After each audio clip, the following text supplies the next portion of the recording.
Break तो बाद एक बार फिर तो स्वागत है। मेरा साथ दे रहे ने अजीत जी, सीपी सिंह जी, परमीत सिंह जी ਅਤੇ ਸਬਦੀਸ਼ ਜੀ। ਗੱਲਬਾਤ ਕਰਾਂਗੇ ਦਿੱਲੀ ਐਮਸੀਡੀ ਇਲੈਕਸ਼ਨ ਦੀ। ਦੋ ਇਲੈਕਸ਼ਨਾਂ ਦਿੱਲੀ 'ਚ ਹੋਣ ਜਾ ਰਹੀਆਂ ਨੇ। ਪਿਛਲੇ ਵੀਕ ਵੀ ਤੁਹਾਡੇ ਨਾਲ ਲਗਭਗ ਅਸੀਂ ਇਨਫੋਰਮੇਸ਼ਨ ਸਾਂਝੀ ਕੀਤੀ ਸੀ। ਰਜੌਰੀ ਗਾਰਡਨ ਜੋ ਕਿ 9 ਅਪ੍ਰੈਲ ਨੂੰ ਅਤੇ ਦਿੱਲੀ ਐਮਸੀਡੀ ਇਲੈਕਸ਼ਨ ਜੋ ਕਿ ਅਪ੍ਰੈਲ 23 ਨੂੰ शायद एक दिन की डेट चेंज हुई है। मेरे साथी प्लीज कन्फर्म कर दो जे मैं गलत इन्फॉर्मेशन देवां श्रोतियां नूं। दोवें ही इलैक्शन काफी इंपॉर्टेंट ने। रजौरी गार्डन जिथे कि बीजेपी ਅਤੇ ਸ਼੍ਰੋਮਣੀ ਅਕਾਲੀ ਦਲ ਨੇ एक वधिया स्ट्रैटेजी चलते हुए मजिंदर सिंह सिरसा नूं अपना कैंडीडेट बनाया वा। मजिंदर सिंह सिरसा बीजेपी की टिकट तो खड़े ने। जे देखा जाए तो यूपी जितने तो बाद जो एक मोदी वेव चली हुई आ उहदा पूरा फायदा सिरसा साहब नूं मिलूगा। नाल ही असीं सारे ही जानते हैं सिरसा साहब श्रोमणी अकाली दल नाल एसोसीएटेड ने ते रजौरी गार्डन दे विच लगभग 60% जो पॉपूलेशन आ वो सिख भाईचारे दी आ ते किते ना किते जो श्रोमणी अकाली दल दा वोटर बैंक आ वो ऑलरेडी सिरसा जी दे नाल आ। एक इंटरेस्टिंग इलैक्शन आ। वेखण वाली चीज ये होगी कि मजिंदर सिंह सिरसा या फिर कांग्रेस के कैंडीडेट ਅਤੇ आम आदमी पार्टी ਦੇ कैंडीडेट हरजीत सिंह ਵੱਲੋਂ ਇਹ रजौरी गार्डन ਦੇ ਵਿੱਚ ਇਲੈਕਸ਼ਨ ਕੌਣ ਜਿੱਤਦਾ ਵਾ। ਜੇ ਮਜਿੰਦਰ ਸਿੰਘ ਸਿਰਸਾ बीजेपी ਦੇ ਵੱਲੋਂ ਇਹ रजौरी गार्डन ਦੀ ਇਲੈਕਸ਼ਨ ਜਿੱਤਦੇ ਆ ਤੇ ਕੀ ਅਸੀਂ ਇਹ ਕਹਿਣ ਵਿੱਚ ਜੇ ਅਸੀਂ ਇਹ ਕਹੀਏ ਕਿ ਆਮ ਆਦਮੀ ਪਾਰਟੀ ਦੇ पुठे दिन शुरू हो गए आ। जिन्नी छेती ये पार्टी उत्ते उठी सी शायद उन्नी ही छेती इस पार्टी का पतन होने जा रहा या ये पार्टी सिमट के एक छोटी जी रीजनल पार्टी रह जूगी। हुण गल करते हैं मुनसिपल कॉरपोरेशन की। मुनसिपल कॉरपोरेशन जो कि काफी इंपॉर्टेंट इलैक्शन है। असीं सारे ही जानते हैं पिछले कुछ दिनों तो कांग्रेस बीजेपी ਅਤੇ आम आदमी पार्टी ਤਿੰਨੇ ਹੀ ਪਾਰਟੀਆਂ ਦੇ ਵੱਡੇ ਲੀਡਰ ਵੱਡੇ ਦਿਗਜ ਮੁਨਸਿਪਲ ਕਾਰਪੋਰੇਸ਼ਨ ਦੀ ਇਲੈਕਸ਼ਨਾਂ ਵਿੱਚ ਵੋਟਰਾਂ ਨੂੰ ਲੁਭਾਉਣ ਵਾਸਤੇ ਆਲਰੇਡੀ ਮੈਦਾਨ ਦੇ ਵਿੱਚ ਆ ਚੁੱਕੇ ਨੇ। बीजेपी ਵੱਲੋਂ ਅਮਿਤ ਸ਼ਾਹ ਸਾਹਿਬ ਨੇ ਦਿੱਲੀ ਵਿੱਚ ਰੈਲੀ ਆਲਰੇਡੀ ਆਰਗੇਨਾਈਜ਼ ਕੀਤੀ ਸੀ ਥੋੜੇ ਦਿਨ ਪਹਿਲਾਂ। ਰਾਹੁਲ ਗਾਂਧੀ ਸਾਹਿਬ ਨੇ यूपी ਇਲੈਕਸ਼ਨ ਤੋਂ यूपी ਇਲੈਕਸ਼ਨ ਤੁਰੰਤ ਬਾਅਦ अपने केडर्स नूं रामलीला मैदान दे विच एड्रैस कीता सी। किते ना किते तीनों पार्टियां नूं ये पता वा कि ये इलैक्शन साडे वास्ते काफी जरूरी है। कांग्रेस जो कि दिल्ली विच रिवाइव करन दा काफी वधिया मौका वा। पिछले 2 टर्मां तो बीजेपी जो कि एमसीडी दे विच राज कर रही सी किते ना किते एंटी इनकम्बेंसी फेस कर रही है। बीजेपी जो कि मोदी लहर दे उत्तर प्रदेश की जित तो बाद काफी ज्यादा बीजेपी के लीडर के हौसले बुलंद आ। आम आदमी पार्टी वास्ते इम्तिहान की घड़ी आ। ईवन की इन्फॉर्मेशन या ये कह सकते हैं कि हवा आम आदमी पार्टी के पक्ष च नहीं आ रही। पर वेखना यह होगा कि Arvind Kejriwal and team MCD election MCD election जित दर्ज करवा सकती है। उही दिल्ली जिन्होंने अरविंद केजरीवाल एंड टीम नूं 70 तो 67 सीटां दित्तियां सी। ऐरकी आम आदमी पार्टी दे झोली च की पाउंदी है काफी ज्यादा इंपॉर्टेंट होगा।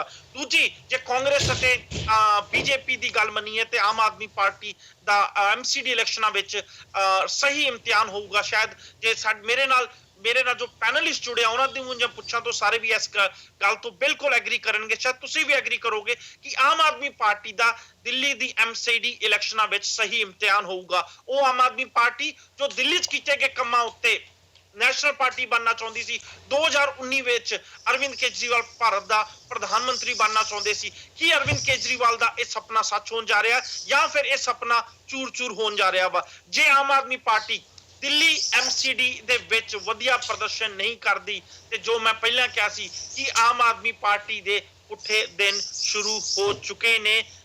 शायद एक जे असीं कवांगे ते गलत नहीं होगा। सबदीश जी हरप्रीत जी मैं ये गल कहना चाहांगा कि जे मान लो आम आदमी पार्टी दिल्ली दे विच वड्डी प्राप्ति भी कर जाती है जिहदी बहुत घट संभावना वैसे नज़र आ रही है तो तां भी उन्हां दा प्रधानमंत्री बनने का सुपना तो ऑलरेडी भंग हो चुका।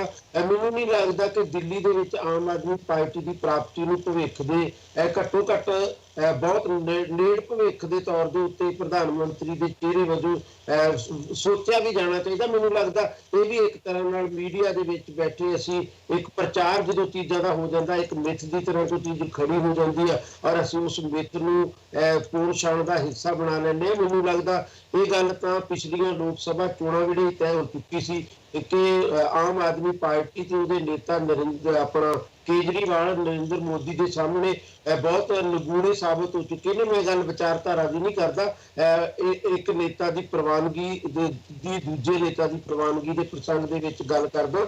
ਅਦਰਵਾਈਜ਼ ਮੈਨੂੰ ਨਰਿੰਦਰ ਮੋਦੀ ਵੀ ਕੋਈ ਪਸੰਦ ਨਹੀਂ, ਪਰ ਇੱਕ ਫੈਕਟ ਹੈ ਜਿਸ ਫੈਕਟ ਨੂੰ ਸਾਨੂੰ ਮੰਨਣਾ ਚਾਹੀਦਾ। ਮੈਨੂੰ ਨਹੀਂ ਲੱਗਦਾ ਕਿ ਉਹਨਾਂ ਦੀ ਜਿੱਤ ਜੇ ਹੋ ਵੀ ਜਾਂਦੀ ਹੈ ਦਿੱਲੀ 'ਚ ਤੇ ਉਹਦਾ ਕੋਈ ਉਹਨਾਂ ਦੀ ਨੈਸ਼ਨਲ ਲੈਵਲ ਦੀ ਪੋਲਿਟਿਕਸ ਦੇ ਨਾਲ ਕੋਈ ਸਿੱਧਾ ਸੰਬੰਧ ਹੈ। ਪਰ ਦਿੱਲੀ ਦੀ ਚੋਣ ਦਿੱਲੀ ਦੇ ਵਿੱਚ ਉਹਨਾਂ ਲਈ ਬਹੁਤ ਮਹੱਤਵਪੂਰਨ ਰਹੇਗੀ। ਦਿੱਲੀ ਆਪਣੇ ਆਪ ਦੇ ਵਿੱਚ ਭਾਰਤੀ ਜਨਤਾ ਪਾਰਟੀ ਲਈ ਵੀ ਬਹੁਤ ਵੱਡਾ ਚੈਲੰਜ ਹੈ। ਬੇਸ਼ੱਕ ਭਾਰਤੀ ਜਨਤਾ ਪਾਰਟੀ ਨੇ ਪਿਛਲੇ ਸਮੇਂ ਦੇ ਵਿੱਚ ਜਦੋਂ ਪਹਿਲੀਆਂ ਚੋਣਾਂ ਹੋਈਆਂ ਸੀ, ਜਦੋਂ 49 ਦਿਨ ਦੇ ਸੀਐਮ ਬਣੇ ਸਨ ਕੇਜਰੀਵਾਲ, ਉਦੋਂ ਵੀ ਆਪਣੀਆਂ ਵੋਟਾਂ ਦੇ ਵਿੱਚ ਇੱਕ ਅੱਛੀ ਖਾਸੀ ਜਿਹੜੀ ਉਹ ਗਿਣਤੀ ਦਿਖਾਈ ਸੀ।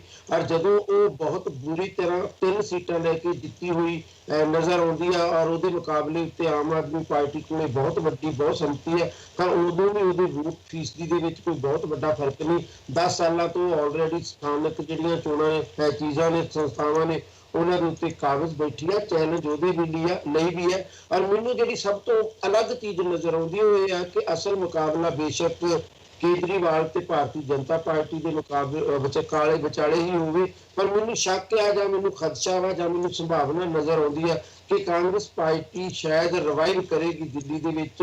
ਔਰ ਕਿੰਨਾ ਰਿਵਾਈਵ ਕਰੇਗੀ ਇਹਦੇ ਬਾਰੇ ਕੁਝ ਨਹੀਂ ਕਹਿ ਸਕਦੇ। ਜੇ ਪਿਛਲੀਆਂ ਜ਼ਿਮਨੀ ਚੋਣਾਂ ਜਿਹੜੀਆਂ ਪਿੱਛੇ ਜਿਹੇ ਹੋਈਆਂ ਸੀ ਉਹਨਾਂ ਦੇ ਆਧਾਰ ਦੇ ਉੱਤੇ ਵੇਖਿਆ ਜਾਵੇ, ਜੇ ਉਸ ਤਰਜ਼ ਉੱਤੇ ਕਾਂਗਰਸ ਪਾਰਟੀ ਦਿੱਲੀ ਦੇ ਵਿੱਚ ਰਿਵਾਈਵ ਕਰ ਜਾਵੇ ਤਾਂ ਫਿਰ ਤਾਂ ਆਮ ਆਦਮੀ ਪਾਰਟੀ ਦਾ ਭਵਿੱਖ 100% ਦਿੱਲੀ ਵਿੱਚ ਹੀ ਖਤਰੇ 'ਚ ਪੈ ਜਾਏਗਾ। ਬਾਹਰ ਜਾ ਕੇ ਨੈਸ਼ਨਲ ਪਾਰਟੀ ਬਣਨ ਦਾ ਸੁਪਨਾ ਤਾਂ ਬਹੁਤ ਵੱਡੀ ਗੱਲ ਹੈ ਜੀ। ਜੇ ਦਿੱਲੀ ਮਿਊਨਿਸਪਲ ਕਾਰਪੋਰੇਸ਼ਨ ਦੀ ਇਲੈਕਸ਼ਨ ਦੀ ਗੱਲ ਕਰੀਏ ਤੇ ਕਿਤੇ ਨਾ ਕਿਤੇ national coverage Delhi municipal election ਨੂੰ ਮਿਲਦੀ ਆ।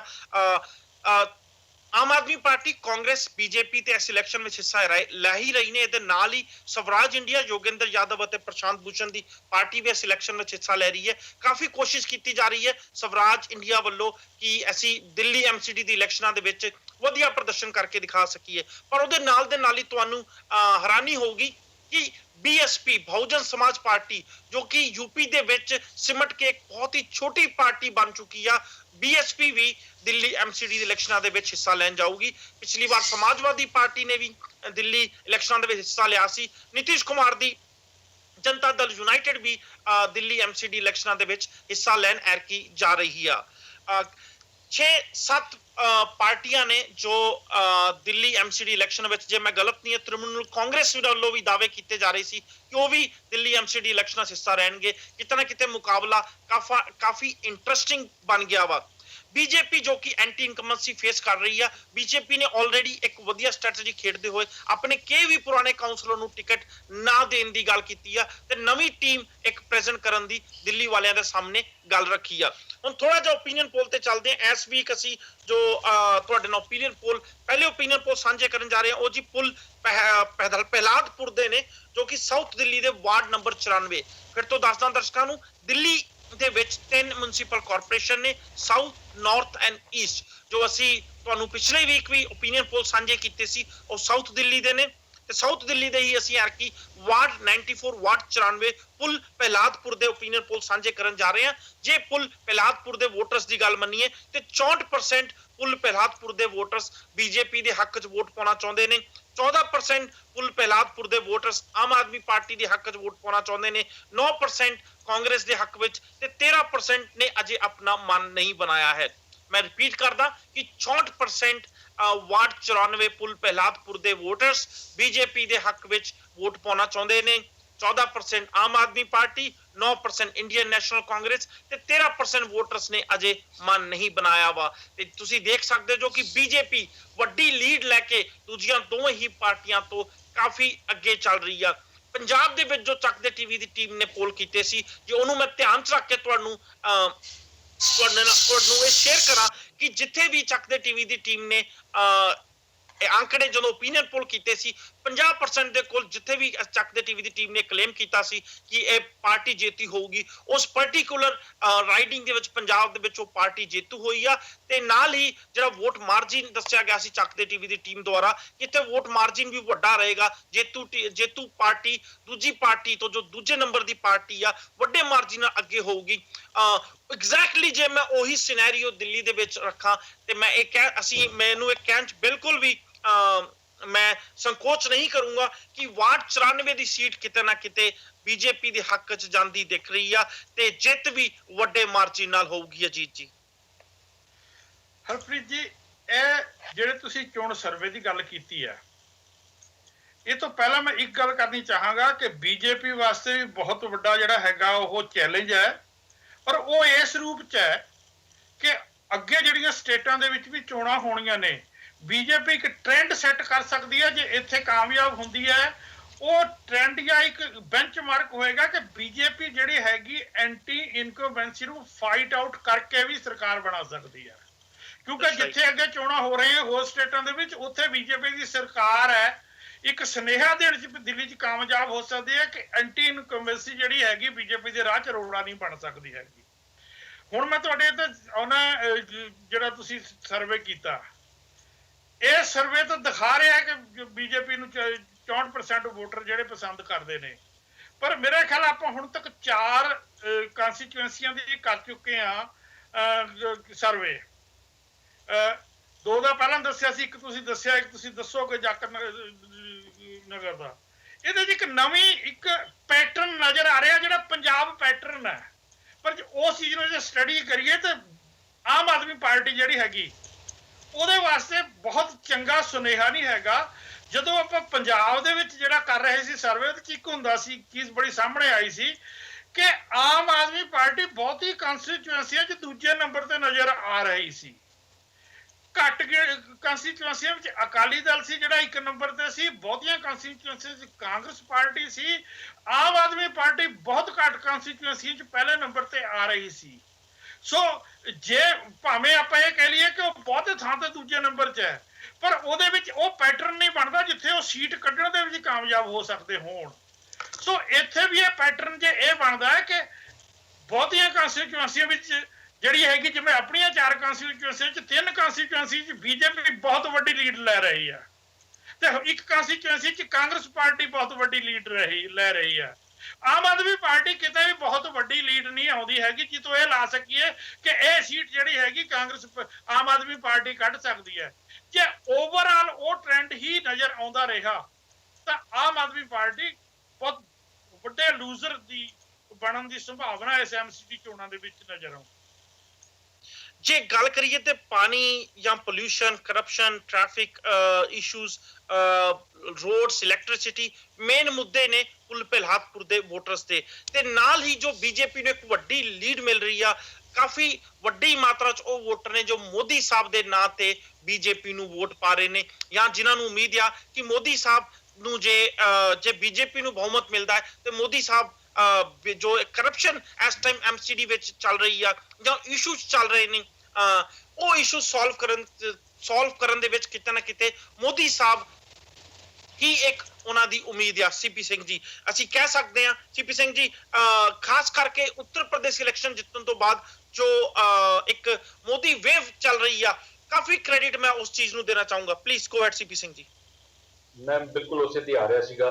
ਦਿੱਲੀ ਦਾ ਇੱਕ ਬਹੁਤ ਇੰਪੋਰਟੈਂਟ ਹਿੱਸਾ ਜਿਹੜਾ ਉਹ ਯੂਪੀ ਦੇ ਹੱਦਬੰਦੀ ਦੇ ਅੰਦਰ ਜੁੜਦਾ ਹੈ, ਔਰ ਜਿਹਦਾ ਕਿ ਉੱਥੇ ਯੂਪੀ ਦਾ ਜਿਹੜਾ ਬਹੁਤ ਇਨਫਲੂਐਂਸ ਹੈ, ਜਿਵੇਂ ਨੋਇਡਾ ਤੋਂ ਸ਼ੁਰੂ ਹੋ ਜਾਂਦਾ ਹੈ, ਫਿਰ ਉਹ ਉਸ ਚੀਜ਼ ਦਾ ਇੰਪੈਕਟ ਜਿਹੜਾ ਉਹ ਸਾਨੂੰ ਐਮਸੀਡੀ ਇਲੈਕਸ਼ਨ ਦੇ ਵਿੱਚ ਦੇਖਣ ਨੂੰ ਬਿਲਕੁਲ ਨਜ਼ਰ ਆ ਰਿਹਾ ਹੈ। ਔਰ ਇੱਕ ਚੀਜ਼ ਹੋਰ ਦੇਖਿਓ ਹਰਪ੍ਰੀਤ ਜੀ, ਐਮਸੀਡੀ ਇਲੈਕਸ਼ਨ ਜਦੋਂ ਕਿਤੇ ਵੀ ਮਿਊਨਿਸਪਲ ਇਲੈਕਸ਼ਨਸ ਹੁੰਦੀਆਂ, ਉੱਥੇ ਜਿਹੜਾ ਉਹਨਾਂ ਦਾ ਲੋਕਲ ਲੀਡਰ ਹੁੰਦਾ, ਜਿਹੜਾ ਉਸ ਵਾਰਡ ਦਾ ਜਿਹੜਾ ਨੇਤਾ ਹੁੰਦਾ, ਕਿ ਚਾਹੇ ਉਹ ਕਿਸੇ ਵੀ ਪਾਰਟੀ ਨਾਲ ਸੰਬੰਧ ਰੱਖਦਾ ਹੋਵੇ, ਉਸ ਬੰਦੇ ਦੀ ਜਿਹੜੀ ਤੁਸੀਂ ਕਹ ਲਓ ਪ੍ਰੈਜ਼ੈਂਸ ਹੁੰਦੀ ਹੈ ਜਾਂ ਉਸ ਬੰਦੇ ਦੀ ਜਿਹੜੀ ਸਾਥ ਹੁੰਦੀ ਹੈ ਉਸ ਵਾਰਡ ਦੇ ਵਿੱਚ, ਉਹ ਬਹੁਤ ਮੈਟਰ ਕਰਦੀ ਹੈ। ਔਰ ਸੋ ਇਸ ਕਰਕੇ ਉਸ ਬੰਦਿਆਂ ਦੇ ਕੰਮ ਦੇ ਵਿੱਚ ਕਿਸ ਤਰ੍ਹਾਂ ਦੀ ਪ੍ਰਾਪਤੀ ਉਹਨਾਂ ਨੇ ਕੀਤੀ ਹੈ ਔਰ ਕਿਸ ਤਰ੍ਹਾਂ ਲੋਕਾਂ ਦੀ ਜਿਹੜੀ ਪ੍ਰੋਬਲਮਸ ਨੂੰ ਨਜਿੱਠਿਆ, ਉਹ ਜਿਹੜਾ ਮਿਊਨਿਸਪਲ ਇਲੈਕਸ਼ਨ ਦੇ ਵਿੱਚ ਮੇਨ ਜਿਹੜਾ ਅਕਾਊਂਟੇਬਿਲਿਟੀ ਫੈਕਟਰ ਗਿਣਿਆ ਜਾਂਦਾ ਹੈ। ਪਰ ਕਿਤੇ ਨਾ ਕਿਤੇ ਦਿੱਲੀ ਦੇ ਵਿੱਚ ਅਸੀਂ ਦੇਖੀਏ ਤਾਂ ਹਰ ਜਗ੍ਹਾ ਦੇ ਵਿੱਚ ਹੀ ਮੋਦੀ ਜਿਹੜੀ ਵੇਵ ਹੈ ਉਹ ਬਹੁਤ ਬੁਰੀ ਤਰ੍ਹਾਂ, ਬਹੁਤ ਅੱਛੀ ਤਰ੍ਹਾਂ ਕਹਿ ਲਓ ਜਾਂ ਬਹੁਤ ਮਤਲਬ ਇੰਟਰਨਲ ਵੇ ਦੇ ਵਿੱਚ ਪੈਨੀਟ੍ਰੇਟ ਕਰ ਚੁੱਕੀ ਹੈ। ਉਸੇ ਦਾ ਨਤੀਜਾ ਜਿਹੜਾ ਉਹ 64% ਹੈ ਜਿਹੜਾ ਉਹ ਵਾਰਡ ਨੰਬਰ ਜਿਹੜਾ 94 ਆਈ ਥਿੰਕ ਤੁਸੀਂ ਗੱਲ ਕੀਤੀ ਸੀ ਕੁੱਲ ਪਹਿਲਾਦਪੁਰ ਦੇ ਵੋਟਰਸ ਨੇ ਜਿਹੜਾ ਆਪਣਾ ਜਿਹੜਾ ਫੈਸਲਾ ਸੁਣਾਇਆ।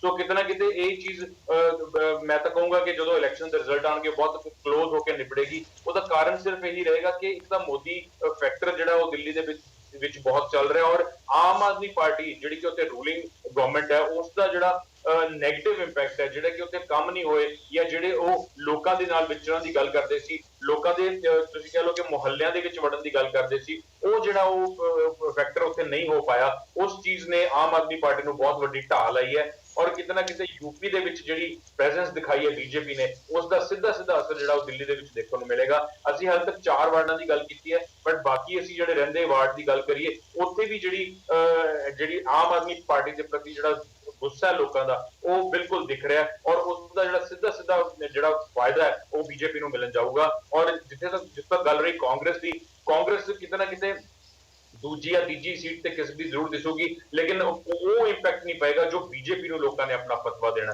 ਸੋ ਕਿਤੇ ਨਾ ਕਿਤੇ ਮੋਦੀ ਵੇਵ ਔਰ ਯੂਪੀ ਦੇ ਵਿੱਚ ਜੋ ਹੋਇਆ ਔਰ ਈਵਨ ਕੁਝ ਜਿਹੜੇ ਦਿਨ ਬਚੇ ਨੇ ਉਹਦੇ ਵਿੱਚ ਜੋ ਉੱਥੇ ਹੋ ਰਿਹਾ ਯੂਪੀ ਦੇ ਵਿੱਚ ਔਰ ਪੰਜਾਬ ਦੇ ਵਿੱਚ ਜੋ ਕਾਂਗਰਸ ਕਰ ਰਹੀ ਹੈ ਉਸ ਦਾ ਬੀਜੇਪੀ ਨੂੰ ਇੰਪੈਕਟ ਜਿਹੜਾ ਯੂਪੀ ਦਾ ਪਏਗਾ ਔਰ ਜਿਹੜਾ ਕਾਂਗਰਸ ਦਾ ਥੋੜਾ ਬਹੁਤ ਬੈਨੀਫਿਟ ਹੈ ਉਹ ਦਿੱਲੀ ਨੂੰ ਮਿਲ ਜੂਗਾ। ਲੇਕਿਨ ਓਵਰਆਲ ਜੇ ਅਸੀਂ ਮੇਜਰ ਬੈਨੀਫਿਟ ਦੇਖੀਏ ਤਾਂ ਬੀਜੇਪੀ ਦਿੱਲੀ ਐਮਸੀਡੀ ਦੇ ਵਿੱਚ ਆਈ ਥਿੰਕ ਕਲੀਨ ਸਵੀਪ ਕਰੂਗੀ ਔਰ ਇਹਦਾ ਸਿੱਧਾ ਜਿਹੜਾ ਤੁਸੀਂ ਕਹ ਲਓ ਕਿ ਆਪਾਂ ਕਾਰਨ ਮੰਨ ਸਕਦੇ ਹਾਂ ਉਹ ਆਮ ਆਦਮੀ ਪਾਰਟੀ ਦੀ ਨਾ ਕਾਰਗੁਜ਼ਾਰੀ ਜਿਹੜਾ ਉਹ ਕਾਰਨ ਬਣੇਗੀ ਔਰ ਉਸੇ ਦਾ ਰਿਜ਼ਲਟ ਜਿਹੜਾ ਬੀਜੇਪੀ ਨੂੰ ਉਹ ਸੱਤਾ ਦੇ ਵਿੱਚ ਲਿਆਉਣ ਲਈ ਕਾਮਯਾਬ ਹੈ। ਜੇ ਤਿੰਨੇ ਐਮਸੀਡੀਆਂ ਦੀ ਮਿਲਾ ਕੇ ਗੱਲ ਕਰੀ ਤੇ ਲਗਭਗ 272 ਵਾਰਡ ਬਣਦੇ ਨੇ ਸਾਊਥ, ਨਾਰਥ ਅਤੇ ਈਸਟ ਐਮਸੀਡੀ ਨੂੰ ਮਿਲਾ ਕੇ।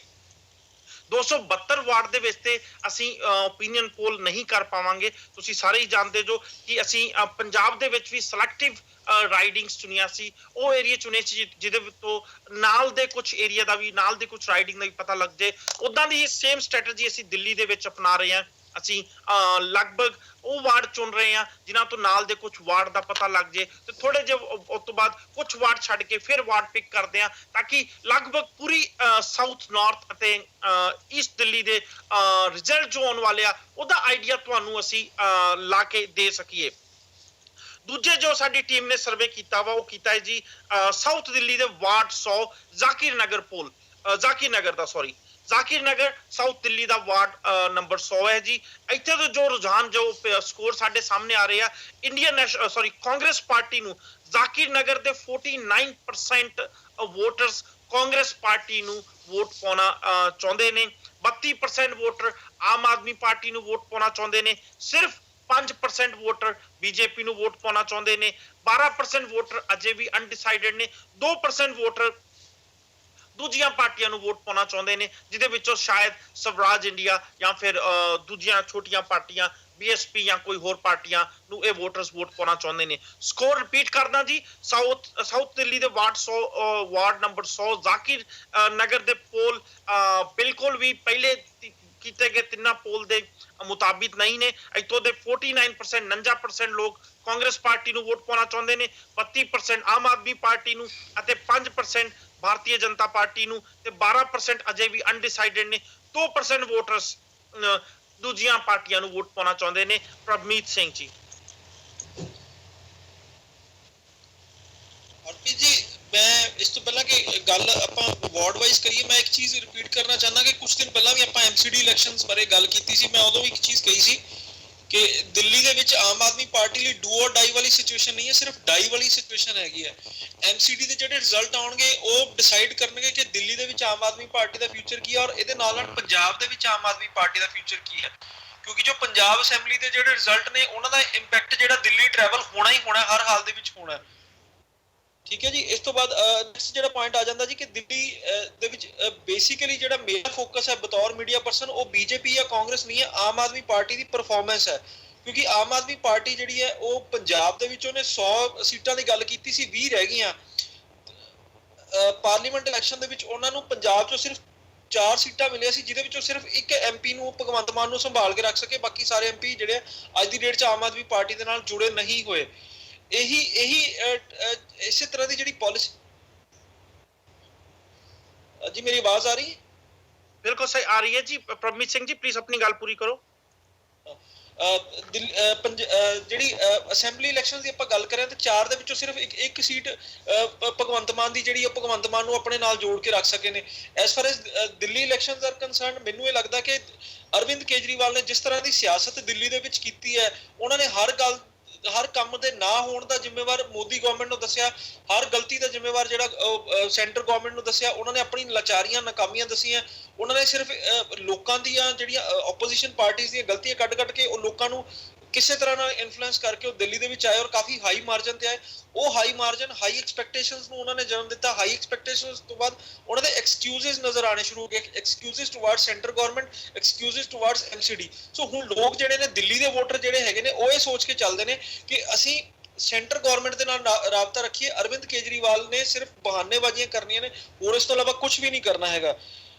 ਠੀਕ ਹੈ ਜੀ। ਕਾਂਗਰਸ ਜਿਹੜੀ ਹੈ ਉਹ ਦਿੱਲੀ ਦੇ ਵਿੱਚ ਉਹ ਫਾਈਟ ਕਰੇਗੀ ਸਿਰਫ ਸੈਕੰਡ ਨੰਬਰ ਤੇ ਆਉਣ ਤੇ। ਕਾਂਗਰਸ ਦਿੱਲੀ ਦੇ ਵਿੱਚ ਜਿੱਤਣ ਵਾਸਤੇ ਫਾਈਟ ਨਹੀਂ ਕਰੇਗੀ, ਸੈਕੰਡ ਨੰਬਰ ਤੇ ਆਉਣ ਵਾਸਤੇ ਫਾਈਟ ਕਰੇਗੀ। ਬੀਜੇਪੀ ਦੀ ਸਟ੍ਰੈਟਜੀ ਇੱਥੇ ਵੀ ਯੂਪੀ ਵਾਲੀ ਰਹੇਗੀ ਕਿ ਉਹ ਮੁਸਲਿਮ ਏਰੀਆ ਜਿਹੜਾ ਉਹਨੂੰ ਟਾਰਗੇਟ ਨਹੀਂ ਕਰੇਗੀ, ਉਹ ਸਿਰਫ ਹਿੰਦੂ ਵੋਟਰ ਜਿੱਥੇ ਜ਼ਿਆਦਾ ਨੇ ਹਿੰਦੂ ਵੋਟਰਾਂ ਨੂੰ ਟਾਰਗੇਟ ਕਰਨਗੇ। S far S Aam Aadmi party ਇਸ ਕੰਸਰਨ, ਜਿਵੇਂ ਉਹਨਾਂ ਨੇ ਮੁਹੱਲਾ ਕਲੀਨਿਕਾਂ ਦੀਆਂ ਜਾਂ ਹੋਰ ਆਪਣੀਆਂ ਗੱਲਾਂ ਕੀਤੀਆਂ ਸੀ, ਜੋ ਵੀ ਉਹਨਾਂ ਨੇ ਗੱਲਾਂ ਕੀਤੀਆਂ ਸੀ, ਇਹ ਦਿੱਲੀ ਦਾ ਰਿਜ਼ਲਟ ਦੱਸੇਗਾ ਕਿ ਲੋਕਾਂ ਨੇ ਉਹਨਾਂ ਦੀ ਡਿਵੈਲਪਮੈਂਟ ਨੂੰ ਪਸੰਦ ਕੀਤਾ ਜਾਂ ਨਹੀਂ ਕੀਤਾ, ਜਾਂ ਉਹਨਾਂ ਨੂੰ ਪੂਰੀ ਤਰ੍ਹਾਂ ਨਕਾਰ ਦਿੱਤਾ। ਮੇਰਾ ਇਹ ਬਿਲਕੁਲ ਇਹ ਮੰਨਣਾ ਕਿ ਦਿੱਲੀ ਜਿਹੜੀ ਆਮ ਆਦਮੀ ਪਾਰਟੀ ਦਾ ਸਟਾਰਟ ਸੀ, ਔਰ ਹੋ ਸਕਦਾ ਹੈ ਪੋਸੀਬਿਲਿਟੀ ਇਸ ਗੱਲ ਦੀ ਕਿ ਦਿੱਲੀ ਜਿਹੜੀ Aam Aadmi party the and we ਸਾਬਤ ਹੋਵੇ। ਜੀ ਜੇ ਪੰਜਾਬ ਦੀ ਗੱਲ ਕਰੀਏ ਤੇ ਪੰਜਾਬ ਦੇ ਵਿੱਚ ਵੀ ਜੋ ਸਾਡੇ ਗਰਾਊਂਡ ਜ਼ੀਰੋ ਤੇ ਰਿਪੋਰਟਰਸ ਕੰਮ ਕਰ ਰਹੇ ਨੇ ਆਲਰੇਡੀ ਦੱਸ ਰਹੇ ਨੇ ਕਿ ਪੰਜਾਬ ਦੇ ਵਿੱਚ ਵੀ ਇਹ ਗੱਲਾਂ ਸ਼ੁਰੂ ਹੋ ਗਈਆਂ ਨੇ ਕਿ ਜੇ ਐਮਸੀਡੀ ਇਲੈਕਸ਼ਨ ਦੇ ਵਿੱਚ ਆਮ ਆਦਮੀ ਪਾਰਟੀ ਦੇ ਹੱਥ ਕੁਝ ਖਾਸ ਕਾਮਯਾਬੀ ਨਹੀਂ ਲੱਗਦੀ ਤੇ ਸ਼ਾਇਦ ਅਸੀਂ ਇਹ ਕਹਿ ਸਕੀਏ, ਸ਼ਾਇਦ ਅਸੀਂ ਇਸ ਤੱਤ ਤੇ ਪਹੁੰਚ ਸਕੀਏ ਕਿ ਆਮ ਆਦਮੀ ਪਾਰਟੀ ਦਾ ਪਤਨ ਜਾਂ ਆਮ ਆਦਮੀ ਪਾਰਟੀ ਦੀ ਪੁੱਠੀ ਗਿਣਤੀ ਸ਼ੁਰੂ ਹੋ ਚੁੱਕੀ ਆ। ਮੈਂ ਇੱਕ ਵਾਰ ਜਿੱਦਾਂ ਪ੍ਰਭਜੀਤ ਸਿੰਘ ਜੀ ਨੇ ਤੇ ਕਾਫੀ ਤਿੱਖੇ ਸ਼ਬਦਾਂ 'ਚ ਕਿਹਾ ਕਿ ਆਮ ਆਦਮੀ ਪਾਰਟੀ ਵਾਸਤੇ ਕਿਤਨਾ ਕਿਤੇ ਡਾਈ ਵਾਲਾ ਕੰਮ ਆ, ਪਰ ਮੈਂ ਫਿਰ ਤੋਂ ਇੱਕ ਵਾਰ ਰਿਪੀਟ ਕਰਦਾ ਕਿ ਮੈਂ ਫਿਰ ਤੋਂ ਇਹ ਕਹਿਣਾ ਚਾਹੁੰਦਾ ਕਿ ਆਮ ਆਦਮੀ ਪਾਰਟੀ ਵਾਸਤੇ ਡੂ ਐਂਡ ਡਾਈ ਸਿਚੁਏਸ਼ਨ ਬਣੀ ਹੋਈ ਆ ਦਿੱਲੀ ਐਮਸੀਡੀ ਵਿੱਚ। ਜੇ ਦਿੱਲੀ ਐਮਸੀਡੀ ਆਮ ਆਦਮੀ ਪਾਰਟੀ ਦੇ ਹੱਥਾਂ 'ਚੋਂ ਬਾਹਰ ਨਿਕਲਦੀ ਆ, ਜੋ ਕੰਮਾਂ ਦੇ ਦਾਅਵੇ ਅਰਵਿੰਦ ਕੇਜਰੀਵਾਲ ਐਂਡ ਟੀਮ ਵਗੈਰਾ ਕੀਤੇ ਜਾ ਰਹੇ ਸੀ, ਉਹ ਕਿਤੇ ਨਾ ਕਿਤੇ ਇਸ ਗੱਲ ਤੇ ਦਿੱਲੀ ਦੇ ਲੋਕ ਮੋਹਰ ਲਾ ਦੇਣਗੇ ਕਿ ਇਹ ਪਾਰਟੀ ਸਿਰਫ ਸੋਸ਼ਲ ਮੀਡੀਆ ਉੱਤੇ ਪ੍ਰਚਾਰ ਕਰਕੇ ਅੱਗੇ ਵਧਣਾ ਚਾਹੁੰਦੀ ਸੀ। ਖਾਸ ਕਰਕੇ ਕੁਝ ਮੁੱਦੇ ਜੋ ਆਮ ਆਦਮੀ ਪਾਰਟੀ ਦੇ ਕਾਫੀ ਖਿਲਾਫ ਜਾਣਗੇ ਇਸ ਪੋਲ ਕੈਂਪੇਨ ਵਿੱਚ, ਉਹਦੇ ਵਿੱਚੋਂ ਇੱਕ ਉਹ ਹੈ ਜੀ ਕਿ ਜੋ ਦਿੱਲੀ ਦੇ ਲੋਕਾਂ ਦਾ ਪੈਸਾ ਪੰਜਾਬ, ਗੋਆ, ਗੁਜਰਾਤ, ਦੂਜੇ ਸਟੇਟਾਂ ਵਿੱਚ ਇਸਤੇਮਾਲ ਕੀਤਾ ਗਿਆ। ਅਮਿਤ ਸ਼ਾਹ ਜਦੋਂ ਪਿਛਲੀ ਥੋੜੇ ਦਿਨ ਪਹਿਲਾਂ ਹੀ ਆਪਣੇ ਬੀਜੇਪੀ ਦੇ ਵਰਕਰ ਨੂੰ ਮੈਨੂੰ ਨਾ ਭੁੱਲ ਗਿਆ ਜੀ ਉਸ ਗਰਾਊਂਡ ਦਾ, ਰਾਮਲੀਲਾ ਗਰਾਊਂਡ ਔਰ ਸਮਥਿੰਗ, ਜੇ ਆਪਣੇ ਬੀਜੇਪੀ ਦੇ ਵਰਕਰ ਨੂੰ ਸੰਬੋਧਿਤ ਕਰ ਰਹੇ ਸੀ, ਉਹਨਾਂ ਨੇ ਵੀ ਖਾਸ ਕਰਕੇ ਇਸ ਗੱਲ ਤੇ ਜ਼ੋਰ ਦਿੱਤਾ ਕਿ ਕੇਜਰੀਵਾਲ ਸਾਹਿਬ ਦੁਆਰਾ ਦਿੱਲੀ ਦੇ ਜੋ ਪੈਸੇ ਬਾਹਰ ਲਾਏ ਜਾ ਰਹੇ ਆ, ਜੇ ਐਮਸੀਡੀ ਦੀ ਹਕੂਮਤ ਵੀ ਦਿੱਲੀ ਦੇ ਆਮ ਆਦਮੀ ਪਾਰਟੀ ਕੋ ਆਉਂਦੀ ਆ ਤੇ ਕੇਜਰੀਵਾਲ ਸਾਹਿਬ ਉਹਨਾਂ ਪੈਸਿਆਂ ਦਾ ਕਾਫੀ ਵੱਡੀ ਮਾਤਰਾ 'ਚ ਮਿਸਯੂਜ਼ ਕਰਨਗੇ। ਕਿਤੇ ਨਾ ਕਿਤੇ ਮੈਨੂੰ ਲੱਗਦਾ ਕਿ ਆਮ ਆਦਮੀ ਪਾਰਟੀ ਨੂੰ ਆਪਣੇ ਆਪ ਨੂੰ ਇਸ ਮੁੱਦੇ ਤੋਂ ਡਿਫੈਂਡ ਕਰਨਾ ਕਾਫੀ ਮੁਸ਼ਕਲ ਹੋਊਗਾ। ਇੱਕ ਜੋ ਅੱਜ ਵੱਡਾ ਝਟਕਾ ਆਮ ਆਦਮੀ ਪਾਰਟੀ ਨੂੰ ਲੱਗਾ ਵਾ ਇੱਕ ਇੰਪੋਰਟੈਂਟ ਇਲੈਕਸ਼ਨ ਤੋਂ ਪਹਿਲਾਂ, ਕਿ ਉਹ ਇਹ ਹੈ ਕਿ ਆਮ ਆਦਮੀ ਪਾਰਟੀ ਦੇ ਐਮਐਲਏ ਵੇਦ ਪ੍ਰਕਾਸ਼ ਐਮਐਲਏ ਸਾਹਿਬ ਰਿਜ਼ਾਈਨ ਕਰਕੇ ਬੀਜੇਪੀ ਜੁਆਇਨ ਕਰ ਚੁੱਕੀ ਹੈ। ਜੀ ਹਾਂ, ਮੈਂ ਤੁਹਾਨੂੰ ਫਿਰ ਤੋਂ ਦੱਸਦਾ, ਦਿੱਲੀ ਦੇ ਵਿੱਚ ਆਮ ਆਦਮੀ ਪਾਰਟੀ ਦੇ ਇੱਕ ਐਮਐਲਏ ਰਿਜ਼ਾਈਨ ਕਰਕੇ ਬੀਜੇਪੀ ਜੁਆਇਨ ਕਰ ਚੁੱਕੇ ਨੇ। ਆਮ ਆਦਮੀ ਪਾਰਟੀ ਦੇ ਜੇ ਲੀਡਰਾਂ ਦੀ ਗੱਲ ਕਹੀਏ ਉਹਨਾਂ ਦਾ ਇਹ ਕਹਿਣਾ ਹੈ ਕਿ ਬੀਜੇਪੀ ਜੋ ਹਮੇਸ਼ਾ ਹੀ ਤਰ੍ਹਾਂ ਰਾਜਨੀਤੀ ਕਰਦੀ ਹੈ ਜੋੜ ਤੋੜ ਦੀ, ਉਹੀ ਰਾਜਨੀਤੀ ਦੀ ਕੋਸ਼ਿਸ਼ ਬੀਜੇਪੀ ਦੁਆਰਾ ਦਿੱਲੀ ਵਿੱਚ ਕੀਤੀ ਜਾ ਰਹੀ ਆ ਐਮਸੀਡੀ ਇਲੈਕਸ਼ਨਾਂ ਤੋਂ ਤੁਰੰਤ ਪਹਿਲਾਂ। ਪਰ ਜੇ ਐਮਐਲਏ ਸਾਹਿਬ ਵੇਦ ਪ੍ਰਕਾਸ਼ ਸਾਹਿਬ ਦੀ ਗੱਲ ਸੁਣੀਏ ਤਾਂ ਉਹਨਾਂ ਦਾ ਇਹ ਕਹਿਣਾ ਹੈ ਕਿ ਜੋ ਸੋਚ ਲੈ ਕੇ ਉਹ ਆਮ ਆਦਮੀ ਪਾਰਟੀ 'ਚ ਗਏ ਸੀ, ਆਮ ਆਦਮੀ ਪਾਰਟੀ ਦੇ ਵਿੱਚ ਉਹ ਸੋਚ ਨਾਲ ਬਿਲਕੁਲ ਵੀ ਕੰਮ ਨਹੀਂ ਹੁੰਦਾ।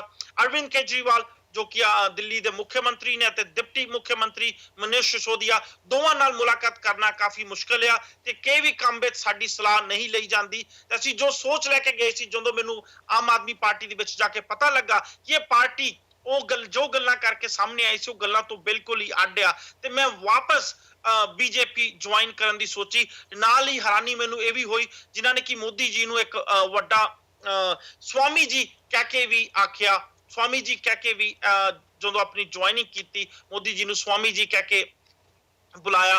ਤੇ ਹੁਣ ਵੇਖਣ ਵਾਲੀ ਨਾਲ ਹੀ ਜੋ ਐਮਐਲਏ ਸਾਹਿਬ ਨੇ ਇੱਕ ਬੜੀ ਹੀ ਇੱਕ ਹੋਰ ਡਿਸਕਲੋਜ਼ ਕੀਤਾ, ਇਨਫੋਰਮੇਸ਼ਨ ਡਿਸਕਲੋਜ਼ ਕੀਤੀ, ਉਹ ਕਾਫੀ ਇੰਟਰਸਟਿੰਗ ਸੀ। ਐਮਐਲਏ ਸਾਹਿਬ ਦਾ ਇਹ ਕਹਿਣਾ ਸੀ ਕਿ ਆਮ ਆਦਮੀ ਪਾਰਟੀ ਦੇ 30-35 ਹੋਰ ਲੀਡਰਸ ਨੇ ਜਾਂ ਹੋਰ ਐਮਐਲਏਸ ਨੇ ਜੋ ਆਮ ਆਦਮੀ ਪਾਰਟੀ ਨੂੰ ਛੱਡ ਕੇ ਬੀਜੇਪੀ ਜੁਆਇਨ ਕਰਨਾ ਚਾਹੁੰਦੇ ਨੇ। ਬਿਲਕੁਲ ਠੀਕ ਹੈ। ਬਿਲਕੁਲ ਹਰਪ੍ਰੀਤ ਜੀ, ਉਦਾਂ ਦਾ ਹੀ ਸੀਨ ਬਣਦਾ ਜਾ ਰਿਹਾ ਹੈ ਕਿ ਜਿਵੇਂ ਪੂਰੇ ਇੰਡੀਆ ਦੇ ਵਿੱਚ ਅਸੀਂ ਸਿਨੈਰੀਓ ਦੇਖ ਰਹੇ ਹਾਂ ਕਿ ਭਗਵਾਂਕਰਨ ਜਿਹੜਾ ਪੂਰੇ ਇੰਡੀਆ ਦੇ ਵਿੱਚ ਛਾ ਰਿਹਾ ਹੈ, ਬਟ ਉਸੇ ਦਾ ਜਿਹੜਾ ਤੁਸੀਂ ਕਹਿ ਲਓ ਕਿ ਰਿਜ਼ਲਟ ਹੈ ਉਹ ਦਿੱਲੀ ਦੇ ਵਿੱਚ ਦੇਖਣ ਨੂੰ ਮਿਲ ਰਿਹਾ ਹੈ। ਵੇਦ ਪ੍ਰਕਾਸ਼ ਛੱਡ ਕੇ ਗਏ ਨੇ, ਆਉਣ ਵਾਲੇ ਦਿਨਾਂ ਦੇ ਵਿੱਚ ਤੁਸੀਂ ਦੇਖਣਾ ਹੋਰ ਵੀ ਜਿਹੜੇ ਕੁਝ ਇਹਨਾਂ ਦੇ ਮੋਤਬਰ ਐਮਐਲਏ, ਤਾਂ ਨਹੀਂ ਮੈਂ ਇਕੱਲੇ ਗੱਲ ਕਰੂੰਗਾ, ਹੋਰ ਵੀ ਜਿਹੜੇ ਇਹਨਾਂ ਦੇ ਮੋਤਬਰ ਬੰਦੇ ਹੋਣਗੇ ਉਹ ਛੱਡ ਕੇ ਕਿਸੇ ਹੋਰ ਪਾਰਟੀ ਨੂੰ ਜੁਆਇਨ ਕਰਨਗੇ। तो कितना कितने इस आम आदमी पार्टी की जिहड़ी नैगेटिव वेव चल रही है दिल्ली दे विच वो उसनूं ढाह जरूर लगाएगी। पर जे असीं इत्थे ये गल करिए कि आम आदमी पार्टी नूं दिल्ली दे विच बिल्कुल ही कुछ नहीं मिलेगा, ये भी कहना गलत होएगा। कितना किते जिस जिस एरिया दे विच मुहल्ला क्लिनिक बने भी ने, चाहे वो हले वो वर्किंग कंडीशन दे विच है या उन्हां दी जिहड़ी कंडीशन है वो बहुत खराब है या उत्ते कोई डॉक्टर है या नहीं है, बट जिथे जिथे भी वो चीज़ इंप्लीमेंटेशन की शुरुआत की सी उन्होंने, आई थिंक उन्हां एरियाज दे विच हले भी आम आदमी पार्टी दे जिहड़े समर्थक हैगे ने और जिहड़े कि उन्हां नूं वोट उत्ते पाउणगे, तो किते ना किते हले ये नहीं कह सकते कि वो बिल्कुल ही क्लीन खत्म हो जाएंगे दिल्ली दे विचों, वो चीज़ पॉसिबल नहीं होएगी। हाँ, ये उन्हां दे पतन दा शुरुआत जरूर होएगा, जिवें कि पंजाब दे विच होया, पंजाब दे विच जो एक्सपेक्टेड सी वो नहीं होया, बट दिल्ली दे विच जिस तरह दी सिचुएशन उन्होंने खुद क्रिएट की है, मैं नहीं कहूंगा कि सिचुएशन बन गई है, उन्होंने दिल्ली दे विच अपनी सिचुएशन को खुद खराब किया है। उस चीज़ की जिहड़ी अपने आप को पतन वाल ले जाने वाली जिहड़ी कार्रवाई उन्होंने शुरू की सी, वो उत्थे शुरुआत हुण सानूं दिखण लग जाएगी और शायद 2019 दे विच आउंदे आउंदे इन्हां नूं जिहड़ी होर ढाह लग जाए, बट किते ना किते बिल्कुल वाइट वॉश वाला काम नहीं होएगा। तो कुछ सीटां इन्हां दीयां, कुछ वार्ड इन्हां दे हले भी हैगे ने जिथे कि उन्होंने काम कीता है, शायद उन्हां दे विच जिथे कि एक दो स्कूल भी उन्होंने बिल्डअप कीते सीगे, उत्थे वो चीज़ जिहड़ी है इन्हां नूं पॉजिटिव इंपैक्ट दे पाएगी। But overall scenario they which BJP जिहड़ी वो पूरी तरह हावी है, किते ना किते कांग्रेस या किते ना किते आम आदमी पार्टी का जोर है। जिद्दां कि मैं पहला कहा सी कि एक वार्ड दे विच एक बंदा जिहड़ा बहुत इंपॉर्टेंट हुंदा है, जिहड़ा कि उत्थे काम करदा है लोकां दे, वो किस पार्टी नाल संबंधित हुंदा है, वो चीज़ उत्थे मैटर करेगी। तो ओवरऑल सिनेरियो दे विच बीजेपी अगे दिख रही है, बट आम आदमी पार्टी दे जिहड़ी पतन दा स्टार्टिंग है वो शुरू होगा। अरप्रीत जी जिहड़ा बीजेपी ਨੂੰ ਜਿਤਾਉਣ ਵਾਸਤੇ ਵੀ ਆਮ ਆਦਮੀ ਪਾਰਟੀ ਜ਼ਿੰਮੇਵਾਰ ਹੋਏਗੀ ਜੀ। ਸੌਰੀ ਪਲੀਜ਼ ਰਿਪੀਟ ਰਵਨੀਤ ਜੀ। मैं कहा जी बीजेपी ਨੂੰ ਜਿਤਾਉਣ ਵਾਸਤੇ ਵੀ ਆਮ ਆਦਮੀ ਪਾਰਟੀ ਖੁਦ ਜਿਹੜੀ ਜ਼ਿੰਮੇਵਾਰ ਹੋਏਗੀ, ਕਿਉਂਕਿ ਆਮ ਆਦਮੀ ਪਾਰਟੀ ਦੇ ਜਿਹੜੇ ਲੀਡਰ ਨੇ, ਜਿਹੜੇ ਉੱਥੋਂ ਦੇ ਮਿਨਿਸਟਰਸ ਨੇ ਜਾਂ ਅਰਵਿੰਦ ਕੇਜਰੀਵਾਲ ਬਾਰ-ਬਾਰ ਕਹਿੰਦੇ ਰਹੇ ਨੇ ਜੀ ਸਾਨੂੰ ਬੀਜੇਪੀ ਗਵਰਨਮੈਂਟ ਕੰਮ ਨਹੀਂ ਕਰਨ ਦਿੰਦੀ, ਸਾਡੇ ਹੱਥ ਬਸ ਕੁਝ ਨਹੀਂ ਹੈਗਾ, ਸੈਂਟਰ ਗਵਰਨਮੈਂਟ ਦੇ ਹੱਥ ਦੇ ਵਿੱਚ ਹੈ, ਪੁਲਿਸ ਸਾਡੇ ਕੋਲ ਨਹੀਂ ਹੈ। ਤੋਂ ਇਸ ਤਰ੍ਹਾਂ ਦੇ ਜਿਹੜੇ ਐਕਸਕਿਊਜ਼ਸ ਨੇ ਲੋਕ ਇਹ ਸਮਝਦੇ ਨੇ ਕਿ ਵਾਈ ਨਾਟ ਬੀਜੇਪੀ, ਜੇ बीजेपी ने ही सारे काम करने, जे सेंटर गवर्नमेंट के अंडर ही होना तो फिर सेंटर गवर्नमेंट ने बना के रखी जाए। तो किते ना किते जो एमसीडी इलेक्शंस ने वो मैंडेट होएगा अगेंस्ट आम आदमी party and in the favour of centre government, not in the favour of BJP government. ਇਹਦੇ ਨਾਲ ਇੱਕ ਲਾਸਟ ਦੇ ਇੱਕ ਲਾਈਨ ਮੈਂ ਕਹਿਣੀ ਚਾਹੁੰਦਾ ਜੀ ਕਿ ਐਮਸੀਡੀ ਦੇ ਜਿਹੜੇ ਰਿਜ਼ਲਟ ਨੇ ਉਹ ਤੁਹਾਨੂੰ ਇਹ ਚੀਜ਼ ਪੰਜਾਬ ਦੇ ਵਿੱਚ ਮੈਂ ਸ਼ਾਇਦ ਦਾਅਵੇ ਨਾਲ ਕਹਿ ਸਕਦਾ ਕਿ 100 ਦੇ ਵਿੱਚੋਂ ਸੌਰੀ 117 ਦੇ ਵਿੱਚੋਂ 100 ਸੀਟਾਂ ਆਮ ਆਦਮੀ ਪਾਰਟੀ ਕਲੇਮ ਕਰਦੀ ਸੀ, 100 ਦੇ ਵਿੱਚੋਂ 20 ਆਈਆਂ ਨੇ ਤੇ 20 ਦੇ ਵਿੱਚੋਂ ਹੋ ਸਕਦਾ ਕਿ ਆਉਣ ਵਾਲੇ 1 ਸਾਲ ਦੇ ਵਿੱਚ ਸਿਰਫ 10 ਐਮਐਲਏ ਆਮ ਆਦਮੀ ਪਾਰਟੀ ਕੋਲ ਪੰਜਾਬ 'ਚ ਰਹਿ ਜਾਣ, ਬਾਕੀ ਦੇ 10 ਜਿਹੜੇ ਆਮ ਆਦਮੀ ਪਾਰਟੀ ਨੂੰ ਛੱਡ ਜਾਣ ਜੀ। ਅਰਪ੍ਰੀਤ ਜੀ ਜਿਹੜੇ ਤੁਸੀਂ ਵੇਦ ਪ੍ਰਕਾਸ਼ ਜੀ ਵਾਲੀ ਗੱਲ ਕੀਤੀ ਹੈ ਕਿ ਉਹਨਾਂ ਦੇ ਐਮਐਲਏ ਛੱਡ ਗਏ ਨੇ, ਇੱਕ ਕਹਾਵਤ ਨਹੀਂ ਹੈਗੀ ਕਿ ਸੱਚਾਈ ਹੈ ਕਿ ਜੇ ਕੋਈ ਪਹਾੜ ਤੇ ਲੈਂਡਸਲਾਈਡ ਹੋਣ ਦੀ ਸੰਭਾਵਨਾ ਹੋਵੇ ਤਾਂ ਉੱਥੇ ਰਹਿੰਦੇ ਜਿਹੜੇ ਜਾਨਵਰ ਹੁੰਦੇ ਨੇ, ਜੰਗਲੀ ਜਾਨਵਰ, ਉਹਨਾਂ ਦੀ ਸੈਂਸਸ ਇੰਨੀਆਂ ਤੇਜ਼ ਹੁੰਦੀਆਂ ਨੇ ਕਿ ਉਹ ਪਹਿਲਾਂ ਹੀ ਪਛਾਣ ਕੇ ਉਸ ਏਰੀਏ ਨੂੰ ਛੱਡਣਾ ਸ਼ੁਰੂ ਕਰ ਦਿੰਦੇ ਨੇ। ਔਰ ਜੇ ਭੁਚਾਲ ਆਉਣ ਦੀ ਸੰਭਾਵਨਾ ਹੋਵੇ ਤਾਂ ਜਿਹੜੇ ਧਰਤੀ ਦੇ ਥੱਲੇ ਖੁੱਡਾ ਬਣਾ ਕੇ ਰਹਿਣ ਵਾਲੇ ਜਾਨਵਰ ਨੇ ਉਹ ਉੱਥੋਂ ਨਿਕਲ ਕੇ ਬਾਹਰ ਆਉਣਾ ਸ਼ੁਰੂ ਕਰ ਦਿੰਦੇ ਨੇ ਕਿਉਂਕਿ ਉਹਦੀ ਸੈਂਸਸ ਤੇਜ਼ ਹੁੰਦੀਆਂ ਨੇ। ਪੋਲੀਟੀਸ਼ੀਅਨਸ ਨੂੰ ਵੀ ਪੋਲੀਟੀਕਲ ਵਰਤਾਰੇ ਦਾ ਬਹੁਤ ਪਤਾ ਹੁੰਦਾ, ਉਹਦੇ ਹਿਸਾਬ ਦੇ ਨਾਲ ਇਹ ਆਪਣਾ ਜਿਹੜਾ ਥਾਂ ਹੈ ਉਹ ਬਦਲਣੀ ਸ਼ੁਰੂ ਕਰ ਦਿੰਦੇ ਨੇ, ਇਸ ਦੇਖਦੇ ਹੋਏ ਕਿ ਅੱਗੇ ਕੀ ਵਾਪਰਨ ਵਾਲਾ ਹੈ। ਔਰ ਇਹ ਜਿਹੜਾ ਕੁਝ ਵਾਪਰ ਰਿਹਾ ਹੈ ਜਿਵੇਂ ਸਾਰੇ ਪੈਨਲਿਸਟ ਕਹਿ ਰਹੇ ਨੇ, ਉਹਦੇ ਵਿੱਚ ਸਭ ਤੋਂ ਵੱਡਾ ਜਿਹੜੇ ਕਸੂਰਵਾਰ ਨੇ ਜਾਂ ਕਹਿ ਲਓ ਸਭ ਤੋਂ ਵੱਡਾ ਫਾਲਟ ਹੈ ਉਹ ਕੇਜਰੀਵਾਲ ਸਾਹਿਬ ਤੇ ਉਹਨਾਂ ਦੀ ਟੀਮ ਦਾ ਆਪਣਾ ਹੈ। ਜਿਵੇਂ ਉਹ ਪਹਿਲਾਂ ਤਾਂ ਇੱਕ ਸਿੱਧੀ ਗੱਲ ਆ ਕੋਲ ਦਿੱਲੀ 'ਚ ਧਿਆਨ ਨਹੀਂ ਦਿੱਤਾ, ਉਹਨੂੰ ਲੱਗਿਆ ਕਿ ਨੈਗੇਟਿਵ ਵੇਵ ਜਿਹੜੀ ਇੰਨੀ ਹੈ ਦੂਜੀਆਂ ਪਾਰਟੀਆਂ ਵਾਲੇ, ਅਸੀਂ ਜਿੱਥੇ ਜਾਵਾਂਗੇ ਸਾਨੂੰ ਬਹੁਤ ਵੈਲਕਮ ਮਿਲੇਗਾ। ਉਹ ਉਹਨਾਂ ਦੀ ਗੱਲ ਜਿਹੜੀ ਗਲਤ ਹੋ ਗਈ ਆ ਉਹ ਇਹ ਨਹੀਂ ਪਛਾਣ ਸਕੇ ਜਦੋਂ ਰੀਅਲ ਪੋਲਿਟਿਕਸ ਦਾ ਕਰਨ ਦਾ ਸਮਾਂ ਆਉਣਾ ਉਦੋਂ ਹਾਲਾਤ ਬਦਲ ਵੀ ਜਾਂਦੇ ਨੇ ਜਿਵੇਂ ਪੰਜਾਬ ਦੇ ਵਿੱਚ ਬਦਲੇ ਨੇ। ਤੁਸੀਂ ਇੱਕ ਚੀਜ਼ ਨੋਟ ਕਰੋ ਕਿ ਪੰਜਾਬ ਦੇ ਵਿੱਚ ਉਹ ਦਿੱਲੀ ਦੇ ਕੰਮਾਂ ਦੀ ਥਾਂ ਮਿਸਾਲ ਦੇ ਰਹੇ ਸੀ। ਹੁਣ ਜਦੋਂ ਦਿੱਲੀ ਦੀਆਂ ਚੋਣਾਂ ਆਈਆਂ ਮੈਂ ਕਹਿ ਰਿਹਾ ਕਸੂਰ ਉਹਨਾਂ ਦਾ ਕਿ ਉਹ ਰੀਅਲ ਪੋਲਿਟਿਕਸ ਨੂੰ ਸਟੱਡੀ ਕਰਕੇ ਉਹਦੇ ਅਨੁਸਾਰ ਜਿਹੜਾ ਹੈਗਾ ਆਪਣਾ ਵਿਵਹਾਰ ਜਾਂ ਜੋ ਕੌਨਫੀਡੈਂਸ ਲੈਵਲ ਹੋਣਾ ਹੈ ਕਿ ਲੂਜ਼ ਹੁੰਦੇ ਹੋਏ ਵੀ ਉਹ ਆਪਣੇ ਕੌਨਫੀਡੈਂਸ ਨੂੰ ਬਣਾ ਕੇ ਰੱਖਣ, ਉਹ ਕੁਆਲਿਟੀ ਉਹਨਾਂ ਨੇ ਅਕਵਾਇਰ ਨਹੀਂ ਕੀਤੀ ਕਿਉਂਕਿ ਉਹਨਾਂ ਨੂੰ ਇੱਕ ਨੈਗੇਟਿਵ ਵੇਵ ਦੇ ਵਿੱਚ ਉਹ ਬਣਾਇਆ ਪਲੇਟਫਾਰਮ ਮਿਲ ਗਿਆ ਸੀ। ਹੁਣ ਪੰਜਾਬ ਦੇ ਵਿੱਚ 6-7 ਮਹੀਨੇ ਪਹਿਲਾਂ ਲੱਗਦਾ ਸੀ ਕਿ ਕਾਂਗਰਸ ਨੂੰ ਕੁਝ ਨਹੀਂ ਮਿਲੇਗਾ, ਪਰ ਵਿਦ ਕੌਨਫੀਡੈਂਸ ਉਹਨਾਂ ਨੇ ਸਾਰਾ ਕੁਝ ਕ੍ਰੀਏਟ ਕੀਤਾ ਤੇ ਅੱਜ ਸਰਕਾਰ ਉੱਤੇ ਪੰਜਾਬ 'ਚ ਰਾਜ ਕਰ ਰਹੇ ਨੇ। ਪੰਜਾਬ ਦੇ ਵਿੱਚ ਜਾ ਕੇ ਆਮ ਆਦਮੀ ਪਾਰਟੀ ਦਿੱਲੀ ਦੇ ਕੰਮਾਂ ਦਾ ਜਿਹੜਾ ਹੈਗਾ ਬੜਾ ਵੱਡਾ ਵਿਵਰਣ ਦੇਣ ਦੀ ਕੋਸ਼ਿਸ਼ ਕਰਦੀ ਹੈ, ਪਰ ਜਦੋਂ ਐਮਸੀ ਚੋਣ ਆਉਂਦੀ ਹੈ ਕੋਈ ਕੰਮ ਨੂੰ ਛੱਡ ਕੇ ਉਹ ਮਾਫੀਆਂ ਦੀ ਰਾਜਨੀਤੀ ਕਿ ਅਸੀਂ ਪ੍ਰਾਪਰਟੀ ਟੈਕਸ ਮਾਫ ਕਰ ਦਿਆਂਗਾ, ਇਸ ਮੂਵ ਦੇ ਵਿੱਚ ਪ੍ਰਤੱਖ ਤੌਰ ਤੇ ਉਹਨਾਂ ਨੂੰ ਆਪਣਾ ਅੰਦਰੋਂ ਕੌਨਫੀਡੈਂਸ ਲੂਜ਼ ਹੋਇਆ ਨਜ਼ਰ ਆਉਂਦਾ ਹੈ। ਉਹ ਕੋਈ ਆਪਣੇ ਕੰਮ ਦੀ ਗੱਲ ਨਹੀਂ ਕਰ ਰਹੇ, ਉਹ ਟੈਕਟਿਕਸ ਜਿਹੜੇ ਹੈਗੇ ਆਹ ਮੁਫਤ ਦੇ ਦੇਾਂਗੇ, ਆਹ ਮੁਫਤ ਦੇ ਦੇਾਂਗੇ। ਇਹ ਚੀਜ਼ ਨੂੰ ਲੋਕ ਵੀ ਸਮਝਦੇ ਨੇ ਇਹਨਾਂ ਨੇ ਕਿਸ ਹੱਦ ਤੱਕ ਮੁਫਤ ਦਿੰਦੇ ਚਲੇ ਜਾਣਗੇ ਤੇ ਕਿੱਥੋਂ ਦੇਣਾ ਹੈ। ਉਹੀ ਸਰਕਾਰੀ ਪੈਸਾ ਜਿਹੜਾ ਇਧਰੋਂ ਕੱਢ ਕੇ ਇੱਧਰ ਲਾਈ ਜਾਓ, ਇਧਰੋਂ ਕੱਢ ਕੇ ਇੱਧਰ ਲਾਈ ਜਾਓ। ਜੇ ਇੱਕ ਪਾਸੇ ਰਾਹਤ ਹੈ ਤਾਂ ਡੈਫੀਨੇਟਲੀ ਦੂਜੇ ਪਾਸੇ ਉਹ ਜਿਹੜੇ ਹੈਗਾ ਉਹ ਕਿਤੇ ਨਾ ਕਿਤੇ ਲੋਕਾਂ ਦੇ ਬਣਦਾ ਜਿਹੜਾ ਹੱਕ ਆ ਡਿਵੈਲਪਮੈਂਟ ਦਾ ਉਹਨੂੰ ਉਹ ਖੋਰਾ ਲਾਏਗਾ।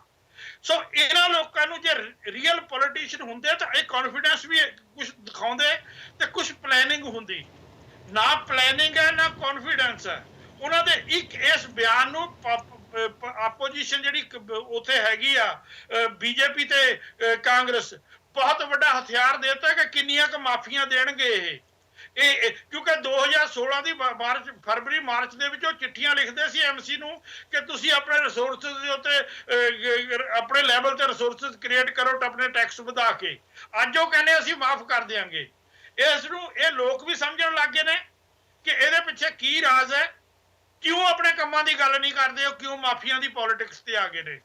ਉੱਥੇ ਉਹਨਾਂ ਦਾ ਕੌਨਫੀਡੈਂਸ ਦਾ ਲੈਵਲ ਪਤਾ ਲੱਗਦਾ ਔਰ ਉਹ ਰੀਅਲ ਪੋਲਿਟਿਕਸ ਕਰਨ ਜਾਣਦੇ ਕਿ ਨਹੀਂ ਜਾਣਦੇ, ਕਿਵੇਂ ਆਪਣੇ ਆਪ ਆਪਣੇ ਆਪੋਜੀਸ਼ਨ ਦੇ ਹੱਥ ਆਪਣੇ ਹਥਿਆਰ ਫੜਾਈ ਜਾਂਦੇ ਨੇ। ਉਹ ਚੀਜ਼ਾਂ ਬਹੁਤ ਮੈਟਰ ਕਰਦੀਆਂ ਨੇ। ਇਹਨਾਂ ਚੀਜ਼ਾਂ ਤੋਂ ਬਿਨਾਂ ਪੋਲਿਟਿਕਸ ਦੇ ਵਿੱਚ ਐਗਜ਼ਿਸਟ ਨਹੀਂ ਰਿਹਾ ਜਾ ਸਕਦਾ।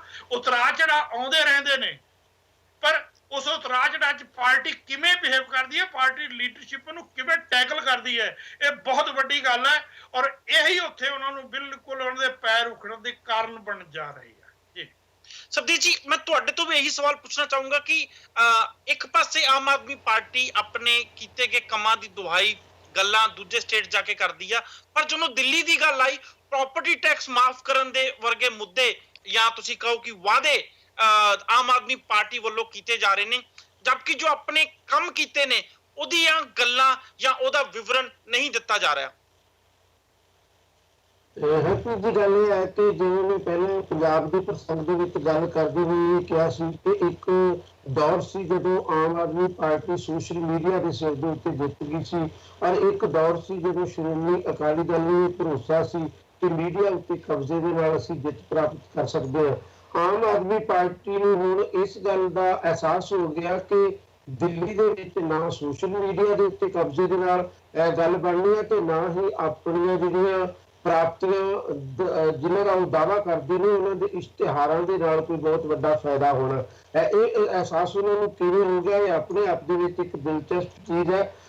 ਪਰ ਇੱਕ ਗੱਲ ਜ਼ਰੂਰ ਮੰਨ ਕੇ ਚੱਲਣੀ ਚਾਹੀਦੀ ਹੈ ਕਿ ਜਿੱਥੋਂ ਦੇ ਵੀ ਲੋਕ ਡਾਇਰੈਕਟਲੀ ਖਾਸ ਕਰਕੇ ਸਥਾਨਕ ਪੱਧਰ ਦੀਆਂ ਚੋਣਾਂ ਦੇ ਵਿੱਚ ਤੁਹਾਨੂੰ ਬਹੁਤ ਵੱਡੀ ਪੱਧਰ ਤੇ ਭਰਮਾਇਆ ਨਹੀਂ ਜਾ ਸਕਦਾ। ਜਦੋਂ ਦੇਸ਼ ਪੱਧਰ ਦੇ ਉੱਤੇ ਚੋਣਾਂ ਹੋ ਰਹੀਆਂ ਹੋਣ, ਕੋਈ ਸਰਕਾਰ ਦਾਅਵਾ ਕਰੇ ਉਹਨੇ ਕਿਸਾਨੀ ਲਈ ਆਹ ਕੀਤਾ, ਉਹਨੇ ਖੇਤ ਮਜ਼ਦੂਰਾਂ ਲਈ ਆਹ ਕੀਤਾ, ਉਹਨਾਂ ਫੈਕਟਰੀ ਕਾਰਕੁਨਾਂ ਲਈ ਆਹ ਕੀਤਾ, ਉਹਨਾਂ ਫੈਕਟਰੀ ਵਰਕਰਸ ਲਈ ਆਹ ਕੀਤਾ, ਤਾਂ ਵੱਡੇ ਪੱਧਰ ਦੇ ਉੱਤੇ ਹੋਏ ਪ੍ਰਚਾਰ ਦੇ ਵਿੱਚ ਕੁਝ ਲੋਕ ਇਸ ਭੁਲੇਖੇ ਦੇ ਸ਼ਿਕਾਰ ਹੋ ਸਕਦੇ ਨੇ ਕਿ ਜੇ ਸਾਡੇ ਇਲਾਕੇ 'ਚ ਸਾਡੇ ਖਿੱਤੇ 'ਚ ਸਾਡੇ ਰਾਜ 'ਚ ਨਹੀਂ ਹੋਇਆ ਤਾਂ ਹੋ ਸਕਦਾ ਬਾਕੀ ਰਾਜ ਦੇ ਵਿੱਚ ਇਸ ਤੋਂ ਹੋਇਆ ਹੋਵੇ। ਪਰ ਜਦੋਂ ਸਥਾਨਕ ਚੋਣਾਂ ਹੁੰਦੀਆਂ ਨੇ ਉਦੋਂ ਲੋਕਾਂ ਦਾ ਜਿਹੜੇ ਪ੍ਰਚਾਰ ਕੀਤੇ ਜਾਂਦੇ ਨੇ ਇਸ਼ਤਿਹਾਰਾਂ ਦੀ ਸ਼ਕਲ ਦੇ ਵਿੱਚ ਉਹਦਾ ਬਹੁਤ ਸਿੱਧਾ ਰਾਬਤਾ ਹੁੰਦਾ।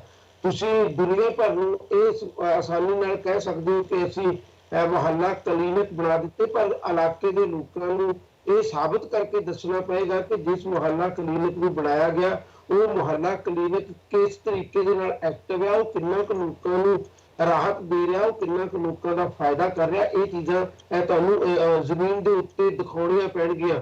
ਪਰ ਜਦੋਂ ਹੀ ਤੁਸੀਂ ਮੁਹੱਲਾ ਕਲੀਨਿਕ ਨੂੰ ਲੈ ਕੇ ਜ਼ਮੀਨ ਦੇ ਉੱਤੇ ਜਾਓਗੇ ਤਾਂ ਉੱਥੇ ਨਾਲ ਦੀ ਨਾਲ ਤੁਹਾਡੇ ਵਿਰੋਧੀ ਵੀ ਇੱਕ ਸਵਾਲ ਖੜਾ ਕਰ ਦੇਣਗੇ ਕਿ ਜਿਸ ਥਾਂ ਦੇ ਉੱਤੇ ਮੁਹੱਲਾ ਕਲੀਨਿਕ ਬਣੀ ਹੈ ਤਾਂ ਫਲਾਂ ਪਾਰਟੀ ਦੇ ਫਲਾਂ ਕਾਰਕੁਨ ਦਾ ਆਪਣਾ ਘਰ ਆ, ਉਹਨੂੰ ਇੰਨਾ ਕਿਰਾਇਆ ਸਰਕਾਰ ਵੱਲੋਂ ਮੁਹੱਈਆ ਕੀਤਾ ਜਾ ਰਿਹਾ। ਇਸ ਕਿਸਮ ਦੀਆਂ ਗੱਲਾਂ ਜਿਹੜੀਆਂ ਪਹਿਲਾਂ ਵੀ ਉੱਠਦੀਆਂ ਰਹੀਆਂ ਨੇ।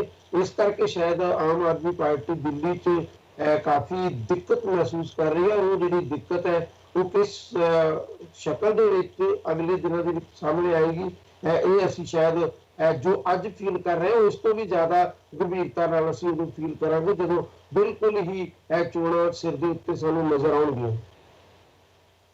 ਜੇ ਐਮਸੀਡੀ ਦੀ ਗੱਲ ਕਰੀਏ ਤੇ ਐਮਸੀਡੀ ਦੀ ਜੋ ਇੱਕ ਦੂਜੀ ਫੁੱਲ ਫਾਰਮ ਦਿੱਲੀ ਦੇ ਵਿੱਚ ਕਾਫੀ ਮਸ਼ਹੂਰ ਆ, ਉਹਨੂੰ ਮੋਸਟ ਕਰਪਟ ਡਿਪਾਰਟਮੈਂਟ ਵੀ ਕਾਫੀ ਦਿੱਲੀ ਤੇ ਰਹਿਣ ਵਾਲੇ ਲੋਕ ਆਂਦੇ ਆ।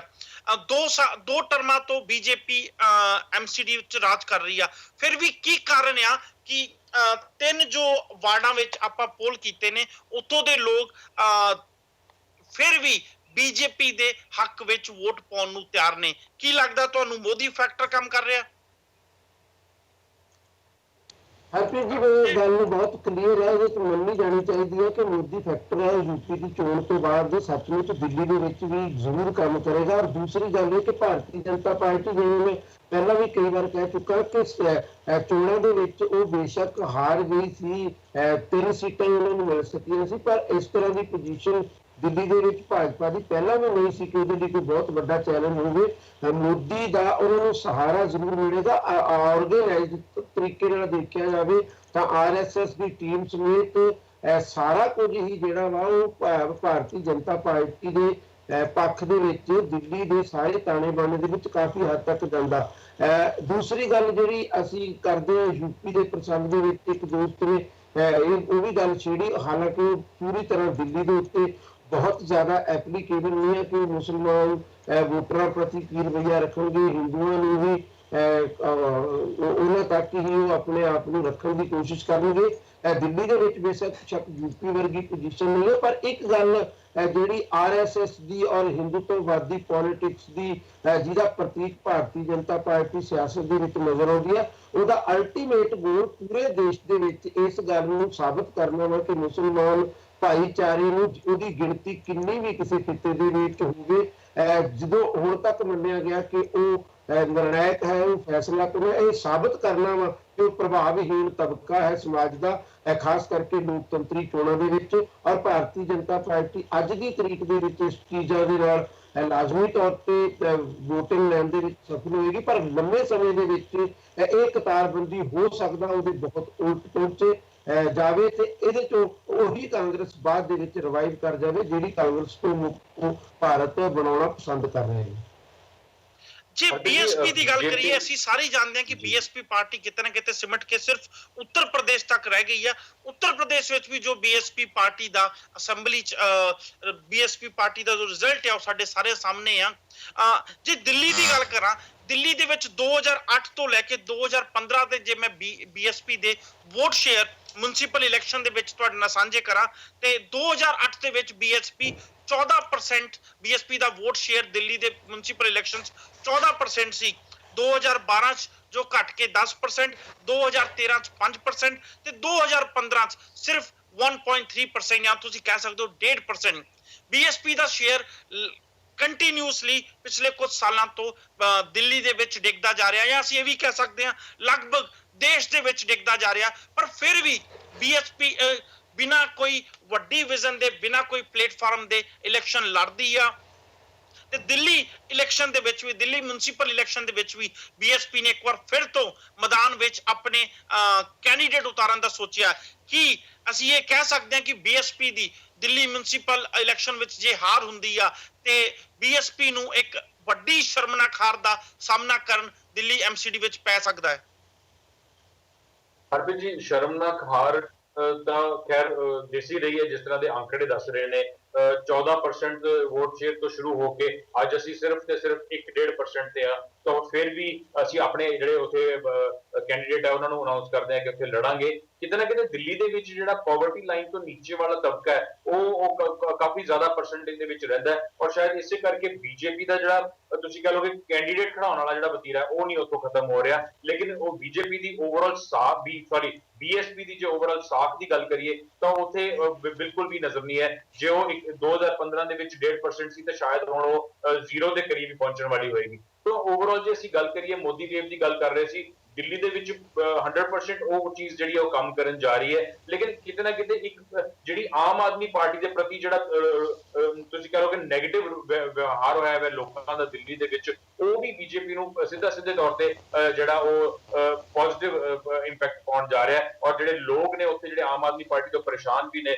ਉਹ ਸ਼ਾਇਦ ਉਹ ਸਿੱਧੇ ਬੀਜੇਪੀ ਨੂੰ ਆਪਣਾ ਜਿਹੜਾ ਮੈਂਡੇਟ ਉਹ ਦੇਣਗੇ। ਇਸੇ ਕਰਕੇ ਸ਼ਾਇਦ ਉੱਥੇ ਜਿਹੜੀ ਬੀਜੇਪੀ ਦੀ ਵੇਵ ਹੈ, ਜਿੰਨੇ ਵੀ ਅਸੀਂ 4 ਏਰੀਆ ਦੇ ਵਿੱਚ ਜਿਹੜੇ ਪੋਲ ਕੀਤੇ ਨੇ ਉਹ ਇਹੀ ਦਰਸਾਉਂਦੇ ਨੇ, ਔਰ ਜਿਹੜੇ ਉਹ ਏਰੀਆ ਦੇ ਵਿੱਚ ਨਹੀਂ ਵੀ ਕੀਤੇ ਉੱਥੇ ਵੀ ਜਿਹੜੀ ਆਮ ਆਦਮੀ ਪਾਰਟੀ ਦੇ ਪ੍ਰਤੀ ਜਿਹੜੀ ਨੈਗੇਟਿਵ ਰੁਖ ਚੱਲ ਰਿਹਾ ਉਹ ਸਿੱਧੇ ਤੌਰ ਤੇ ਬੀਜੇਪੀ ਨੂੰ ਜਿਹੜਾ ਉਹ ਫਾਇਦਾ ਦੇਣ ਜਾ ਰਿਹਾ। ਔਰ ਕਿਤੇ ਨਾ ਕਿਤੇ ਜੇ ਅਸੀਂ ਬੀਐਸਪੀ ਦੀ ਗੱਲ ਕਰਦੇ ਹਾਂ, ਸਮਾਜਵਾਦੀ ਪਾਰਟੀ ਦੀ ਗੱਲ ਕਰਦੇ ਹਾਂ, ਆਰਜੇਡੀ ਦੀ ਗੱਲ ਕਰਦੇ ਹਾਂ, ਹੋਰ ਵੀ ਛੋਟੇ ਪਾਰਟੀਆਂ, ਸਵਰਾਜ ਇੰਡੀਆ ਅਭਿਆਨ ਦੀ ਗੱਲ ਕਰਦੇ ਹਾਂ, ਨੋ ਡਾਊਟ ਸਵਰਾਜ ਇੰਡੀਆ ਅਭਿਆਨ ਇੱਕ ਵਧੀਆ ਪੈਟਰਨ ਤੇ ਆਪਣੇ ਆਪ ਨੂੰ ਕਰ ਰਿਹਾ ਸੀਗਾ, ਲੇਕਿਨ ਫਿਰ ਵੀ ਉਹਨਾਂ ਮੈਂਡੇਟ ਹਾਸਲ ਕਰਨ ਦੇ ਵਿੱਚ ਕਾਮਯਾਬ ਨਹੀਂ ਹੋਏਗਾ, ਕਿਉਂਕਿ ਜਿਹੜਾ Modi wave all over India ਦੇ ਵਿੱਚ ਚੱਲ ਰਹੀ ਹੈ ਉਹ ਦਿੱਲੀ ਦੇ ਵਿੱਚ ਬਹੁਤ ਜ਼ਿਆਦਾ ਇੰਪੈਕਟ ਪਾਉਣ ਜਾ ਰਹੀ ਹੈ। ਔਰ ਤੁਸੀਂ ਦੇਖਣਾ, ਜਿਵੇਂ ਮੈਂ ਪਹਿਲਾਂ ਵੀ ਕਿਹਾ ਸੀ ਕਿ ਰਿਜ਼ਲਟਸ ਜਿਹੜੇ ਆ ਉਹ ਮੈਕਸਿਮਮ ਜਿਹੜੇ ਤੁਸੀਂ ਕਹ ਲਓ ਕਿ ਮੈਜੋਰਿਟੀ ਵੱਲ ਬੀਜੇਪੀ ਨੂੰ ਲਿਜਾਂਦੇ ਦਿਸ ਰਹੇ।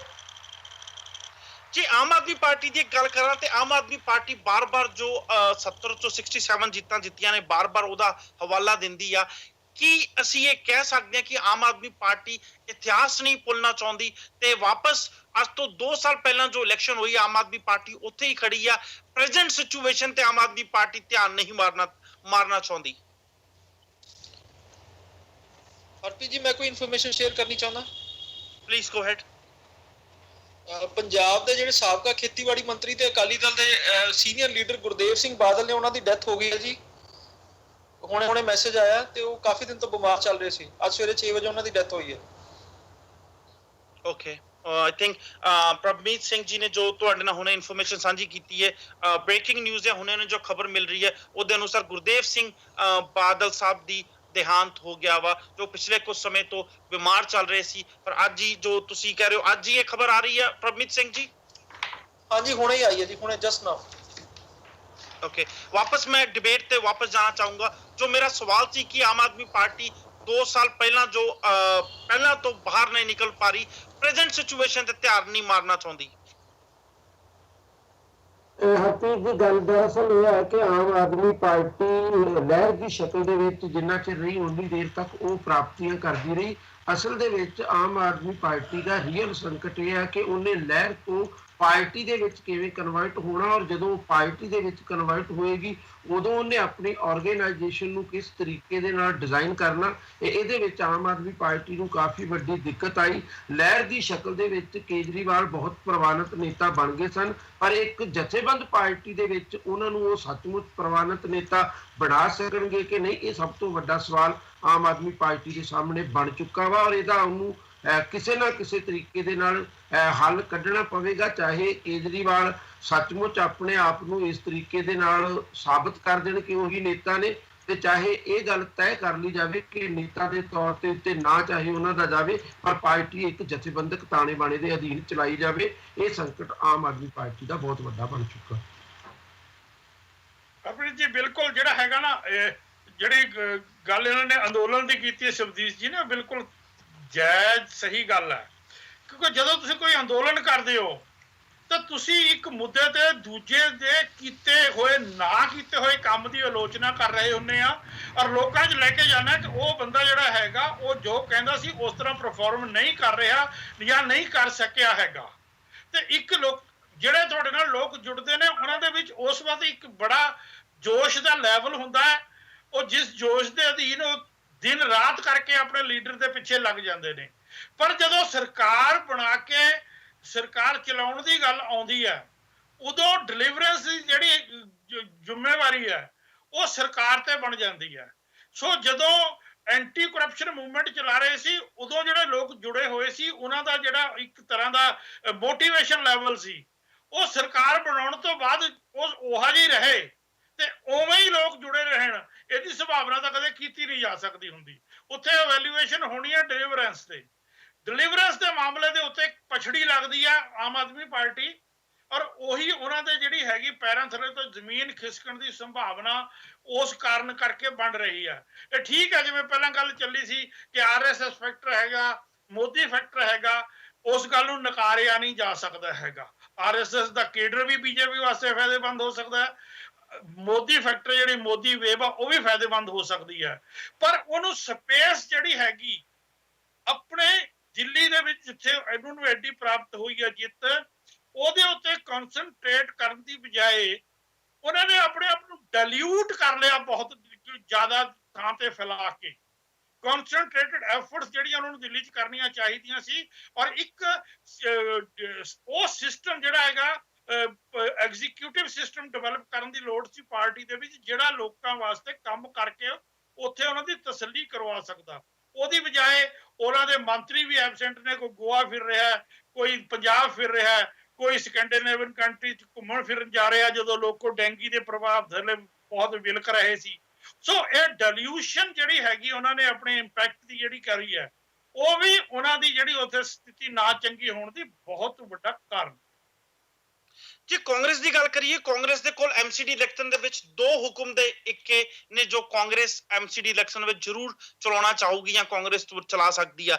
ਪਹਿਲਾ ਹੁਕਮ ਦਾ ਇੱਕਾ ਸ਼ੀਲਾ ਦੀਕਸ਼ਿਤ, ਜਿਨ੍ਹਾਂ ਨੂੰ ਕਿ ਦਿੱਲੀ ਦੇ ਲੋਕ ਅਜੇ ਵੀ ਕਾਫੀ ਵਾਰ ਜਦੋਂ ਗਰਾਊਂਡ ਜ਼ੀਰੋ ਤੇ ਅਸੀਂ ਕੋਈ ਸ਼ੋਅ ਕਰਦੇ ਆ ਤੇ ਆਮ ਤੌਰ ਤੇ ਲੋਕ ਸ਼ੀਲਾ ਦੀਕਸ਼ਿਤ ਦਾ ਨਾਂ ਲੈਂਦੇ ਨੇ ਜਾਂ ਉਹਨਾਂ ਨੂੰ ਯਾਦ ਕਰਦੇ ਨੇ। ਦੂਜਾ ਹੁਕਮ ਦਾ ਇੱਕਾ ਜੋ ਕਾਂਗਰਸ ਦੇ ਹੱਥ ਵਿੱਚ ਹੁਣੇ ਲੱਗਾ, ਕੈਪਟਨ ਅਮਰਿੰਦਰ ਸਿੰਘ। ਕਾਂਗਰਸ ਦੇ ਖੇਮੇ ਤੋਂ ਆਲਰੇਡੀ ਇਹ ਖਬਰਾਂ ਬਾਹਰ ਆ ਚੁੱਕੀਆਂ ਨੇ ਕਿ captain Amarinder Singh MCD election ਦੇ ਵਿੱਚ ਕਾਂਗਰਸ ਪਾਰਟੀ ਦਾ ਪ੍ਰਚਾਰ ਕਰਨਗੇ। ਪਰ ਸਵਾਲ ਮੈਂ ਇੱਥੇ ਰੱਖਣਾ ਚਾਹੂੰਗਾ ਕਿ ਯੋਗੀ ਆਦਿੱਤਿਆਨਾਥ ਨੂੰ ਵੀ ਸਾਨੂੰ ਦਿੱਲੀ ਦੇ ਵਿੱਚ ਬੀਜੇਪੀ ਦਾ ਪ੍ਰਚਾਰ ਕਰਦੇ ਵਿਖਣਗੇ ਜਾਂ ਵਿਖ ਸਕਦੇ ਨੇ, ਕਿਉਂਕਿ ਗੁਜਰਾਤ ਦੇ ਵਿੱਚ ਯੋਗੀ ਆਦਿੱਤਿਆਨਾਥ ਨੂੰ ਸਟਾਰ ਪ੍ਰਚਾਰਕ ਬਣਾ ਕੇ ਆਉਣ ਵਾਲੀਆਂ ਇਲੈਕਸ਼ਨਾਂ ਵਿੱਚ ਜੋ ਲਾਉਣਾ ਵਾ ਉਹ ਆਲਰੇਡੀ ਬੀਜੇਪੀ ਵੱਲੋਂ ਉਸ ਚੀਜ਼ ਤੇ ਮੋਹਰ ਲਾ ਦਿੱਤੀ ਗਈ ਆ। ਹਰਪ੍ਰੀਤ ਜੀ, ਯੋਗੀ ਆਦਿੱਤਿਆਨਾਥ ਜਿਹੜੇ ਹੈਗੇ ਨੇ ਬੜਾ ਸਪਸ਼ਟ ਨਜ਼ਰ ਆਉਣ ਲੱਗ ਗਿਆ ਕਿ ਉਹਨੂੰ ਹੌਲੀ ਹੌਲੀ ਜਿਹੜੀ ਬੀਜੇਪੀ ਆ ਉਹ ਇੱਕ ਨੈਸ਼ਨਲ ਲੀਡਰ ਦੇ ਤੌਰ ਤੇ ਉਭਾਰੇਗੀ, ਔਰ ਉਹਦੇ ਉਭਾਰਨ ਵਾਸਤੇ ਔਰ ਜੋ ਉਹ ਇੱਕ ਬਹੁਤ ਚੰਗੇ ਵਕਤਾ ਵੀ ਹੈਗੇ ਨੇ, ਅਸੀਂ ਉਹਨਾਂ ਨੂੰ ਉਹਦੇ ਵਿੱਚ ਕੰਮ ਕਰਦੇ ਵੇਖਿਆ, ਗੱਲ ਕਰਦੇ ਪਾਰਲੀਮੈਂਟ ਦੇ ਵਿੱਚ, ਔਰ ਜਿਵੇਂ ਉਹਨਾਂ ਨੇ ਆਉਂਦੀ ਸਾਰ ਚਾਹੇ ਉਹ ਫੈਸਲੇ ਕੰਟਰੋਵਰਸੀਅਲ ਨੇ ਪਰ ਉਹ ਕੰਟਰੋਵਰਸੀਅਲ ਫੈਸਲਿਆਂ ਨੂੰ ਵੀ ਬੜੀ ਦ੍ਰਿੜਤਾ ਨਾਲ ਨਿਭਾਉਣ ਦੀ ਕੋਸ਼ਿਸ਼ ਕਰ ਰਹੇ ਨੇ। ਉਹ ਕਰਕੇ ਉਹਨਾਂ ਦੀ ਦਿੱਖ ਇੱਕ ਉਹੋ ਜਿਹੇ ਬੰਦੇ ਦੀ ਬਣਦੀ ਜਾ ਰਹੀ, ਉਹੋ ਜਿਹੇ ਲੀਡਰ ਦੀ ਜਿਹੜਾ ਸਟਰੋਂਗ ਹੈ, ਜਿਹੜਾ ਆਪਣੇ ਫੈਸਲਿਆਂ ਤੇ ਦ੍ਰਿੜ ਹੈ। ਔਰ ਇਹਦੇ ਨਾਲ ਨਾਲ ਜਿਹੜਾ ਹੈਗਾ, ਜਿਹੜਾ ਇਸ ਟਾਈਮ ਬੀਜੇਪੀ ਦੇ ਹੱਕ ਦੇ ਵਿੱਚ ਆਪਾਂ ਕਹਿ ਸਕਦੇ ਹਾਂ ਵੇਵ ਦਾ ਮਾਹੌਲ ਬਣਿਆ ਹੋਇਆ, ਵੇਵ ਚੱਲ ਰਹੀ ਹੈ, ਉਸ ਵੇਵ ਦੇ ਵਿੱਚ ਜੇ ਉਹ ਯੋਗੀ ਆਦਿੱਤਿਆਨਾਥ ਨੂੰ ਦਿੱਲੀ 'ਚ ਲਿਆਇਆ ਜਾਂਦਾ ਤਾਂ ਵਾਕਿਆ ਹੀ ਦਿੱਲੀ ਦੇ ਵੋਟਰਾਂ ਨੂੰ ਬਹੁਤ ਵੱਡੀ ਹੱਦ ਤੱਕ ਉਹ ਪ੍ਰਭਾਵਿਤ ਕਰਨਗੇ, ਕਿਉਂਕਿ ਹੋਰ ਉਸ ਤਰ੍ਹਾਂ ਦੀ ਛਵੀ ਜਿਹੜੀ ਹੈਗੀ ਸ਼ਾਇਦ ਲੋਕਾਂ ਦੇ ਵਿੱਚ ਹੋਰ ਕਿਸੇ ਲੀਡਰ ਦੀ ਨਰਿੰਦਰ ਮੋਦੀ ਸਾਹਿਬ ਤੋਂ ਬਿਨਾਂ ਨਾ ਹੋਵੇ, ਜਿਹੋ ਜੀ ਉਹ ਬਣਾਉਣ 'ਚ ਹਾਲ ਦੀ ਘੜੀ ਜ਼ਰੂਰ ਕਾਮਯਾਬ ਨੇ। ਮੈਨੂੰ ਨਹੀਂ ਪਤਾ ਅਗਲੀ ਸਥਿਤੀ ਕੀ ਹੋਏਗੀ, ਔਰ ਬਿਲਕੁਲ ਸਟ੍ਰੈਟੇਜੀ ਨਜ਼ਰ ਆਉਂਦੀ ਹੈ ਕਿ ਉਹਨਾਂ ਨੂੰ ਇੱਕ ਸਟੇਟ ਤੱਕ ਸੀਮਿਤ ਰੱਖਣਾ ਪਾਰਟੀ ਨਹੀਂ ਚਾਹੇਗੀ ਬੀਜੇਪੀ ਦੀ, ਇਸ ਕਰਕੇ ਸੰਭਾਵਨਾ ਕਿ ਉਹ ਜ਼ਰੂਰ ਪ੍ਰਚਾਰ ਕਰਨ ਆਉਣਗੇ। ਮੈਨੇ ਕਾਲਰ ਜੁੜ ਚੁੱਕੇ ਨੇ ਜੀ, ਲਾਸਟ 4 ਨੰਬਰ ਨੇ 1200-1200। ਸਤਿ ਸ਼੍ਰੀ ਅਕਾਲ ਸਰ, ਆਪਣਾ ਨਾਮ ਜ਼ਰੂਰ ਦੱਸਿਓ। ਸਤਿ ਸ਼੍ਰੀ ਅਕਾਲ ਜੀ, ਮੇਰਾ ਸੁਖਵਿੰਦਰ ਸਿੰਘ ਜੌਹਲ ਆ ਨਾਮ। ਹਾਂਜੀ ਜੌਹਲ ਸਾਹਿਬ, ਕੀ ਕਹਿਣਾ ਚਾਹੋਗੇ? ਹਾਂਜੀ, ਪਹਿਲਾਂ ਤਾਂ ਆਪਣੇ ਵੀਰ ਨੇ ਖਬਰ ਸੁਣਾਈ ਆ ਗੁਰਜੀਤ ਸਿੰਘ ਬਾਦਲ ਦੀ, ਬਹੁਤ ਮਾੜੀ ਖਬਰ ਆ। ਹਾਂਜੀ ਸਰ, ਮੈਂ ਗੱਲ ਕਰਨੀ ਚਾਹੁੰਦਾ ਸੀ ਜਨਾਬ ਨਾ, ਆਪਣੇ ਗੁਰਚਰਨ ਸਿੰਘ ਟੌੜਾ ਨੇ ਚਿੱਤਰ ਬਣਾਇਆ ਸੀ, ਉਹਨੂੰ ਕੋਈ ਸੀਟ ਨਹੀਂ ਮਿਲੀ। ਉਹਦੀ ਬਾਅਦ ਵਿੱਚ ਬਲਵੰਤ ਸਿੰਘ ਰਾਮੂ ਵਾਲਿਆਂ ਨੇ ਚਿੱਤਰ ਬਣਾਇਆ, ਕੋਈ ਸੀਟ ਨਹੀਂ ਮਿਲੀ। ਉਹਦੀ ਬਾਅਦ ਵਿੱਚ ਮਨਪ੍ਰੀਤ ਬਾਦਲ ਨੇ ਬਣਾਇਆ ਸੀ ਪੀਪੀ ਦਾ, ਕੋਈ ਸੀਟ ਨਹੀਂ ਮਿਲੀ। ਆਮ ਪਾਰਟੀ ਨੇ ਚਿੱਤਰ ਬਣਾਇਆ, 20 ਸੀਟਾਂ ਜਿੱਤ ਗਈ। ਇਹ ਕਿ ਕਾਮਯਾਬੀ ਨਹੀਂ ਹੈਗੀ। ਆਪਣੇ ਸਾਰੇ ਪੀਰ ਕਹਿੰਦੇ ਆ ਵੀ 100 ਸੀਟਾਂ ਦਾ ਦਾਅਵਾ ਕਰਦੇ ਸੀ, ਅਕਾਲੀ ਦਲ 25 ਸਾਲ ਦਾ ਦਾਅਵਾ ਕਰਦੇ ਸੀ ਕਿ ਉਹਦੀ ਕੋਈ ਗੱਲ ਨਹੀਂ ਕਰਦਾ। ਉਹ 25 ਸਾਲ ਕਹਿੰਦੇ ਸੀ, ਇਹ 100 ਸੀਟਾਂ ਕਹਿੰਦੇ 30 ਸੀਟਾਂ ਜਿੱਤ ਗਏ। ਤੇ ਦਿੱਲੀ ਦੇ ਬਿਨਾਂ ਵੀ ਜਦੋਂ ਵੀ ਕਿਤੇ ਵੀ ਆਮ ਪਾਰਟੀ ਸਰਕਾਰ ਬਣੂਗੀ ਉਹਦੇ ਵਿੱਚ ਸ਼ੁਰੂ ਕਰਕੇ ਦਿਖਾਉਣਗੇ।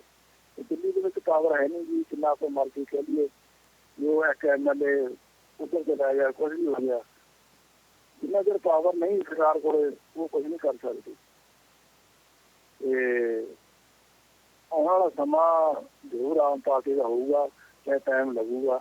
ਇੰਨਾ ਕਹਿਣਾ ਚਾਹੁੰਦਾ ਵੀਰੇ। Thank you sir, thank you. I think ਜੋ ਤੁਸੀਂ ਕਹਿ ਰਹੇ ਜੋ ਮੈਂ ਤੁਹਾਡੀ ਗੱਲ ਨਾਲ ਐਗਰੀ ਹਾਂ ਕਿ 20 ਸੀਟਾਂ ਜਿੱਤਣਾ ਕਾਫੀ ਵੱਡੀ ਉਪਲਬਧੀ ਆਮ ਆਦਮੀ ਪਾਰਟੀ ਵਾਸਤੇ। ਮੈਂ ਤੇ ਪਹਿਲੇ ਦਿਨ ਤੋਂ ਕਹਿੰਦਾ ਆ ਰਿਹਾ ਸੀ ਕਿ ਆਮ ਆਦਮੀ ਪਾਰਟੀ 100 ਸੀਟਾਂ ਜੋ ਦਾਅਵਾ ਕਰ ਰਹੀ ਹੈ ਬਿਲਕੁਲ ਗਲਤ ਆ। ਪਰ ਅੱਜ ਜੋ ਅਸੀਂ ਗੱਲ ਦਿੱਲੀ MCD ਦੀ ਕਰ ਰਹੇ ਸੀ, ਕਿਤੇ ਨਾ ਕਿਤੇ ਉਹਨੂੰ ਮੈਂ ਜ਼ਰੂਰ ਦਿੱਲੀ MCD ਆਮ ਆਦਮੀ ਪਾਰਟੀ ਦਾ ਇਮਤਿਹਾਨ ਕਹੂੰਗਾ। ਤੇ ਦੂਜੀ ਗੱਲ ਜੋ ਪ੍ਰਭਮੀਤ ਸਿੰਘ ਜੀ ਨੇ ਕੀਤੀ ਸੀ ਕਿ ਆਮ ਆਦਮੀ ਪਾਰਟੀ ਅੱਜ ਪੰਜਾਬ ਦੇ ਵਿੱਚ ਆਫੀਸ਼ੀਅਲ ਆਪੋਜੀਸ਼ਨ ਆ, ਪਰ ਕੀ ਅੱਜ ਤੋਂ 1 ਸਾਲ ਬਾਅਦ ਵੀ ਆਮ ਆਦਮੀ ਪਾਰਟੀ ਪੰਜਾਬ ਦੇ ਵਿੱਚ ਆਫੀਸ਼ੀਅਲ ਆਪੋਜੀਸ਼ਨ ਬਣ ਕੇ ਰਹਿ ਸਕਦੀ ਆ? ਜੋ ਵੱਡੇ ਸਵਾਲ ਨੇ, ਪਾਰਟੀ ਫਿਊਚਰ ਵਿੱਚ ਰਿਵਾਈਵ ਹੋ ਸਕਦੀ ਆ ਕਿ ਨਹੀਂ ਹੋ ਸਕਦੀ? ਜੇ ਤੁਸੀਂ ਜਿੱਤੇ ਹੋਏ MP MLA ਆਪਣੇ ਸਾਹਮ ਕੇ ਨਹੀਂ ਰੱਖ ਸਕਦੇ ਤੇ ਸ਼ਾਇਦ ਫਿਊਚਰ ਵਿੱਚ ਰਿਵਾਈਵ ਹੋਣ ਤੇ ਤੁਹਾਡੇ ਉੱਤੇ ਸਵਾਲ ਜ਼ਰੂਰ ਉੱਠਣਗੇ। ਸਮਾਂ ਜ਼ਿਆਦਾ ਨਹੀਂ ਬਚਿਆ। ਪ੍ਰਮੀਤ ਸਿੰਘ ਜੀ, ਅਖੀਰ ਤੁਹਾਨੂੰ ਟਾਈਮ ਦੇਣਾ ਚਾਹੂੰਗਾ, ਤੁਹਾਨੂੰ ਅੱਜ ਟਾਈਮ ਘੱਟ ਮਿਲਿਆ। ਪ੍ਰਮੀਤ ਜੀ, CP ਸਿੰਘ ਜੀ, ਪ੍ਰਮੀਤ ਜੀ, CP ਸਿੰਘ ਜੀ, ਮੈਨੂੰ ਲੱਗਦਾ ਕਿ ਆਡੀਓ ਲਾਈਨ 'ਚ ਕੁਝ ਇਸ਼ੂ ਆ ਰਿਹਾ। ਜੀ ਜੀ ਹਾਂਜੀ ਜੀ ਹਰਪ੍ਰੀਤ ਜੀ, ਬਿਲਕੁਲ ਸਹੀ ਕਿਹਾ ਤੁਸੀਂ। ਜੇ ਅਸੀਂ ਆਪਣੇ ਜਿੱਤੇ ਹੋਏ MLA ਜਾਂ ਆਪਣੇ ਜਿੱਤੇ ਹੋਏ ਮਿਨਿਸਟਰਸ ਨੂੰ ਨਹੀਂ ਸੰਭਾਲ ਸਕਦੇ ਤਾਂ ਸਾਡੀ ਜਿਹੜੀ ਆਉਣ ਵਾਲੀ ਦਸ਼ਾ ਫਿਊਚਰ ਦੇ ਵਿੱਚ ਹੈ ਉਹ ਕੀ ਹੋਏਗੀ, ਬਿਲਕੁਲ ਕਲੀਅਰ ਹੋ ਜਾਣਾ ਹੈ। ਦੇਖੋ, ਆਮ ਆਦਮੀ ਪਾਰਟੀ, ਜਿਵੇਂ ਕਾਲਰ ਨੇ ਵੀ ਕਿਹਾ ਕਿ ਠੀਕ ਹੈ, ਇੱਕ ਪ੍ਰਾਪਤੀ ਹੈ ਕਿ ਉਹ 100 ਦੇ ਵਿੱਚੋਂ ਜਾਂ 117 ਦੇ ਵਿੱਚੋਂ 20 ਜਿੱਤ ਕੇ ਨੇ, ਪਰ 20 ਜਿੱਤਣ ਤੋਂ ਬਾਅਦ ਵੀ ਕਿੱਦਾਂ ਦਾ ਬਿਹੇਵ ਸਾਨੂੰ ਦੇਖਣ ਨੂੰ ਮਿਲ ਰਿਹਾ ਹੈ ਔਰ ਕਿੱਦਾਂ ਦੀ ਕਾਰਗੁਜ਼ਾਰੀ ਸਾਨੂੰ ਦੇਖਣ ਨੂੰ ਮਿਲੂਗੀ ਫਿਊਚਰ ਦੇ ਵਿੱਚ, ਉਸ ਤੋਂ ਇਹ ਚੀਜ਼ ਐਨਾਲਾਈਜ਼ ਲਈ ਜਾ ਸਕਦੀ ਹੈ, ਐਨਾਲਾਈਜ਼ ਕੀਤੀ ਵੀ ਜਾ ਸਕਦੀ ਹੈ ਕਿ ਅਗਲਾ ਜਿਹੜਾ ਫਿਊਚਰ ਹੈ ਆਮ ਆਦਮੀ ਪਾਰਟੀ ਦਾ ਆਉਣ ਵਾਲਾ, ਉਹ ਕਿਸ ਤਰ੍ਹਾਂ ਦਾ ਹੋਏਗਾ। ਸੋ ਆਪਣੇ ਆਪ ਦੇ ਖੇਮੇ ਦੇ ਵਿੱਚ ਤੁਸੀਂ ਕਿਸ ਤਰ੍ਹਾਂ ਵਿਚਰਦੇ ਹੋ, ਤੁਸੀਂ ਮੰਤਰੀਆਂ ਨਾਲ ਕਿਸ ਤਰ੍ਹਾਂ ਵਿਚਰਦੇ ਹੋ, ਤੁਸੀਂ ਉਸ ਤਰ੍ਹਾਂ ਉਹਨਾਂ ਨੂੰ ਕਿੱਦਾਂ ਟੈਕਲ ਕਰਦੇ ਹੋ ਹਰ ਇੱਕ ਪ੍ਰੋਬਲਮ ਦੇ ਵਿੱਚ, ਹਰ ਇੱਕ ਮੁਸ਼ਕਿਲ ਦੇ ਵਿੱਚ, ਉਹ ਚੀਜ਼ ਬਹੁਤ ਮੈਟਰ ਕਰਦੀ ਹੋਏਗੀ।